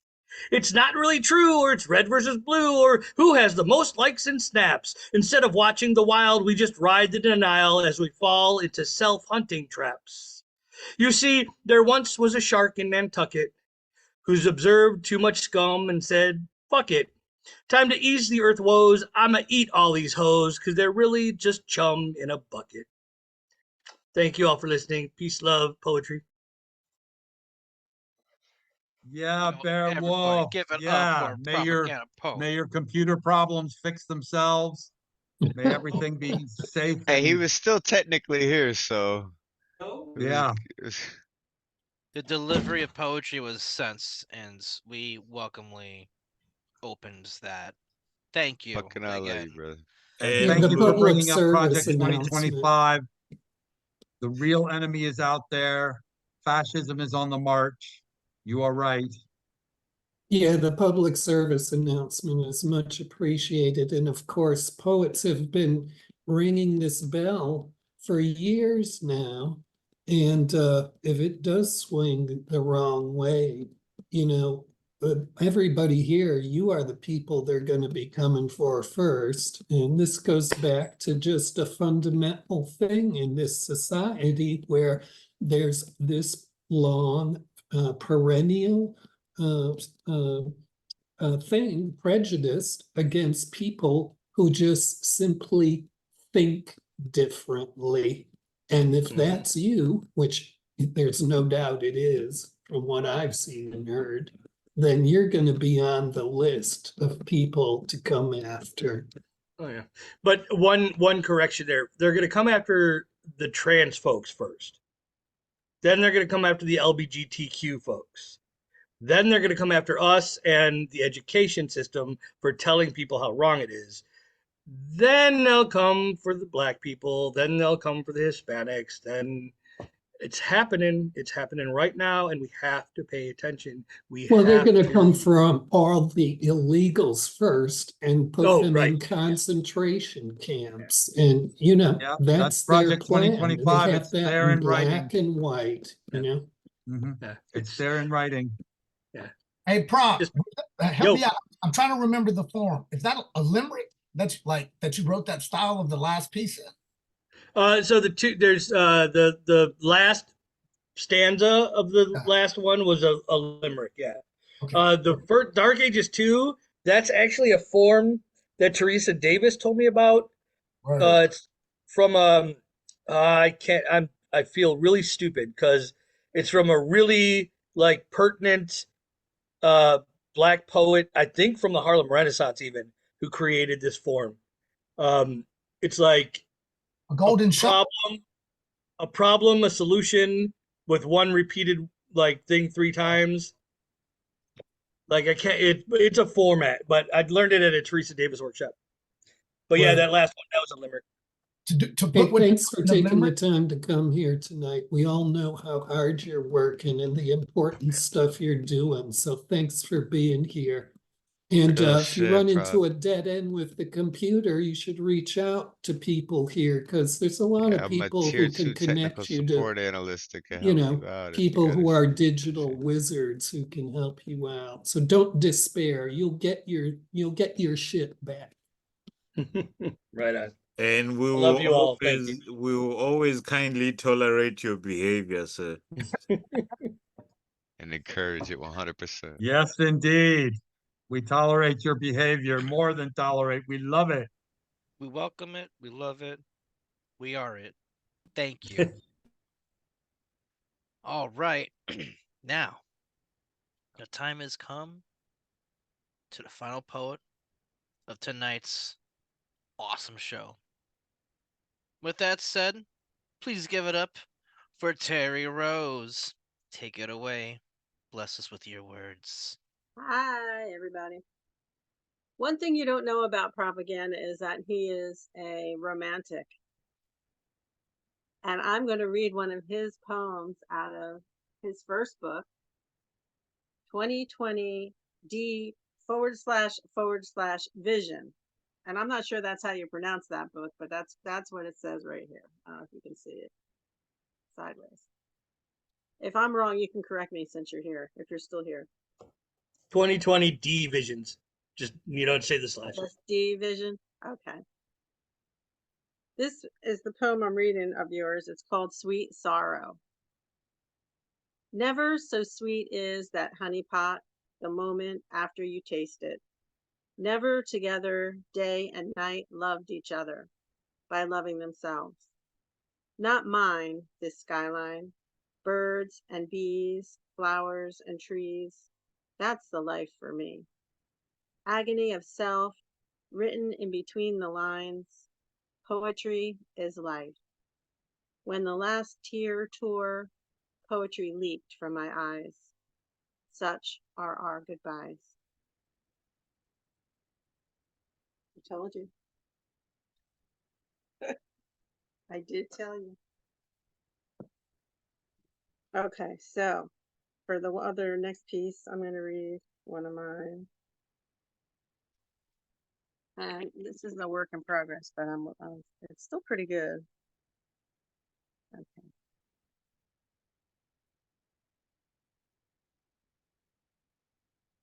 He's angry. I'm angry. We're all throwing punches in the air. Verbally battered and bruised heart now lays deflated in my chest, barely beating, trying to salvage what's left of us. When I can't, we can't. What happened? How did we get here? We were complete, I thought. How did I get lost again? Is it fate that I buy the ticket to my dream life? Didn't notice the terrorists waited for their moment to hijack my paradise, bringing me around to red flag waving, blindsided by love. No rear view mirror, just backup lights. Can't see if I'm hitting something or if something is hitting me. Oh shit, I was just rear-ended. Nope, just broadsided. Where did that come from? Where did they come from? I'm badly shaken. I hit my head. Hard impact caused concussion. More than a feeling of deja vu, I've experienced this over lifetimes. It feels too familiar, not in a good way, the trapped way, in the hostage way. It's become my 9/11, my Groundhog Day. Same stinging slap in my face, same wishing for it to end, but never figuring out how to steer the plane. Intimidation, destination of hell. My idea of picking multiple pilots, each completely different from the last, in the hopes to break the cycle has failed again. With this goal that I never again repeat history, yet here we are. This must be my final destination. Is this what it's finally come to? I hear the voice from my past rattling in my head saying that we are all going to hell when we die. But wait, I'm not dead yet. At least I have that to look forward to. Can anyone tell me when we get off this plane? Oh, the masks have dropped and the pilot's mumbling something about crash landing as I see my life, where happiness was fleeting from me, pass before my mind in an instant. As I grab the yellow mask and place it on my face in my last best act, the vain attempt to save myself, as I have managed to accomplish so many times before, as we are falling out of the sky. That's Wow. me. Thanks. Damn. I have her book. It's incredible. Get it. Read it. Know it. And I she's also gonna have kill me. Propaganda Poets, 2 books. Can't recommend these enough. Spectacular books. I'm looking forward to his next one. What about word tornadoes? Yes, word tornadoes. Word tornadoes. Word tornadoes is a lot of short micro poems and haikus. So I would have read from there, but I probably would have read like 2 pages. And you know one amazing thing about Terri? Terri was the first one to ever send me like $35 on my PayPal for my poetry. So that meant a lot to me. I appreciate that. Oh, she popped your cherry. Yeah. Yeah. Yeah. Excuse the language. For Only real you, though, Paul. I like love it. for real she's though, gonna- we have shout out to Terri. Yeah. Like, I mean, your poetry is wonderful, and thank you for letting me preview your book. It was an honor. But like, a lot of people talk about supporting poets, and a lot of people talk about how important it is to support poets. But when I was going through it, like I was going through some serious shit, and I was not like eating. I was not like able to like. I was living in my vehicle. Like she sent money. She bought everything I had. Like, and there were a couple other people in the community who did that as well. And so to hear that, Zomkhonto, like it's not just me. Like she's supporting people, man. And I Yeah, know we she's don't all have the supporting money. mine I know too. we don't, But there are plenty of ways you can support poets. Like I do what I can to like share people's poetry. I try to feature who I can to get them paid when I can. But like Terri comes through, man. So like, don't sell that short. Like, yeah, she popped your cherry, but like, she supports poetry, man, like for real. And that's the kind of shit that keeps us alive. And it's an honor just to jump on that bandwagon. She allowed me the privilege to cover one of her poems, and she gave me like unabashed trust in how I wanted to interpret it. So I ended up getting a musician from LA to just like jam session behind me covering one of her poems. And she's gonna kill my fucking ass if I don't put it up on IG. I promise I'm gonna try to get it done this week. Shout outs to Terri. Yes, please. I want to see that. If you have it ready, you can do it now, if nobody minds. But yeah, I have to figure out some like we're talking about here. I don't want to make my IT skills sound like they're bullshit. So I got to figure out. I'm on prop level, fucking computer. I'm on prop level, fuck the computer. Okay, I'm gonna chime in. Nobody Terri, is on you prop are- level. So you're technically here, but not technically here. Yeah. Nobody. Don't all don't. rush the process. Seriously, people do not understand or believe until they actually witness it. I am cursed when it comes to technology. If I had $1 for every time an IT person said, "Well, I've never seen that before," I would be fucking rich. Oh wow. Like my when I had my business and my computer shot down and like nobody could figure it out, like nothing I did. My IT guy walked in, turned it on, it worked fine. It's like, fuck you, whatever. Wow. I hear that. Technology be hard. trolling. Yeah, I just wanted to say one last thing on the Terri topic. This is one of the main reasons I like coming to these places with you all, because they're populated by so many of you dominant women. And I just give thanks for you all coming here all the time. Thank you. Pick the bear every time. I haven't been called a dominant woman before. I don't. That's like, whoa, okay, what do I do with that? Okay. You rock it. You own it. You be it. You already are it. Wow. Thank you again. Oh, thanks. Thank you again, Terri, for doing what you do and blessing us with your words. Oh man, what a night of poetry. Ladies and gentlemen, this has been a remarkable evening, afternoon, wherever you're at in this world. Thank you for tagging in, taking a chunk of your lives to spend with us, to share a part of your lives with us all. In the chat, just take a quick look. I reposted the informational tidbit for any tips. You can tip away through Cash App or PayPal. Save the image, share, spread the love. And with that said, I'm going to parlay the closing ceremonies to my co-host and the founder of Chaos Magick, the Magus. Take it away, my man. Hey, everybody. I have two pieces. I have a cover by Patti Smith, which I'll do first, and then an original. This is Babylog by Patti Smith Group. I haven't fucked much with the past, but I fucked plenty with the future. Over the skin of silk or scars, from the splinters of stations and walls I've caressed, a stage is like each bolt of wood, like a log of Helen.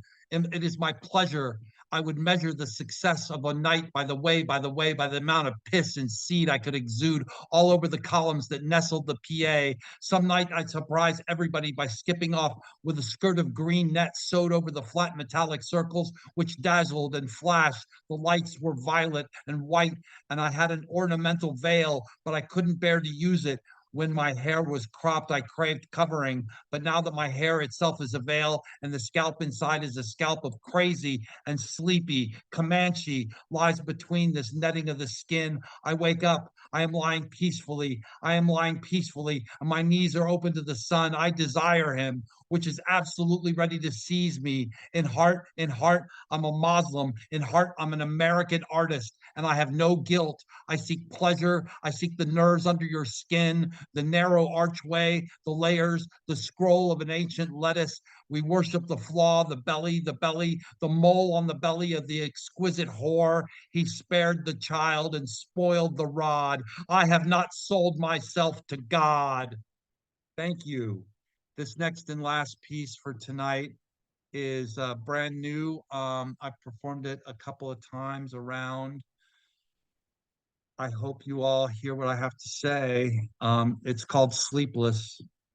I can't sleep at all at night. It is sickening. I toss like a salad and turn like I'm rotisserie chickening, wrapped in my covers like a burrito. I worry about the Supreme Court and Samuel Alito and the election coming this November, a time I hope we all remember just who took your right to choose, a fundamental right too dear to lose.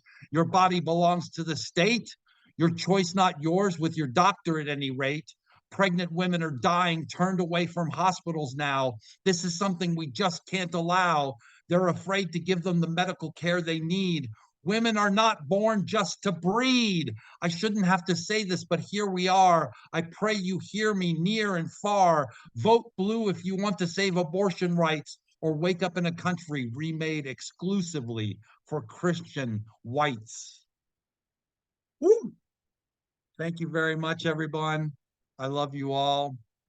This has been another edition of Chaos Magic, and I don't want to single anybody out, so I'm going to say I love all of you. All of you are cherished members of this community. It's just another great night here at Chaos Magic. Thank you very much. Good night. I can't wait to Open your collaborate mics, give with some you. love to everyone. Yeah, good night, y'all. Thanks for showing up. Thank you all for Zomkhonto, you're a fool, man. spending all Appreciate time the with cover. us. Of Yeah, that course. was crazy. And Yeah.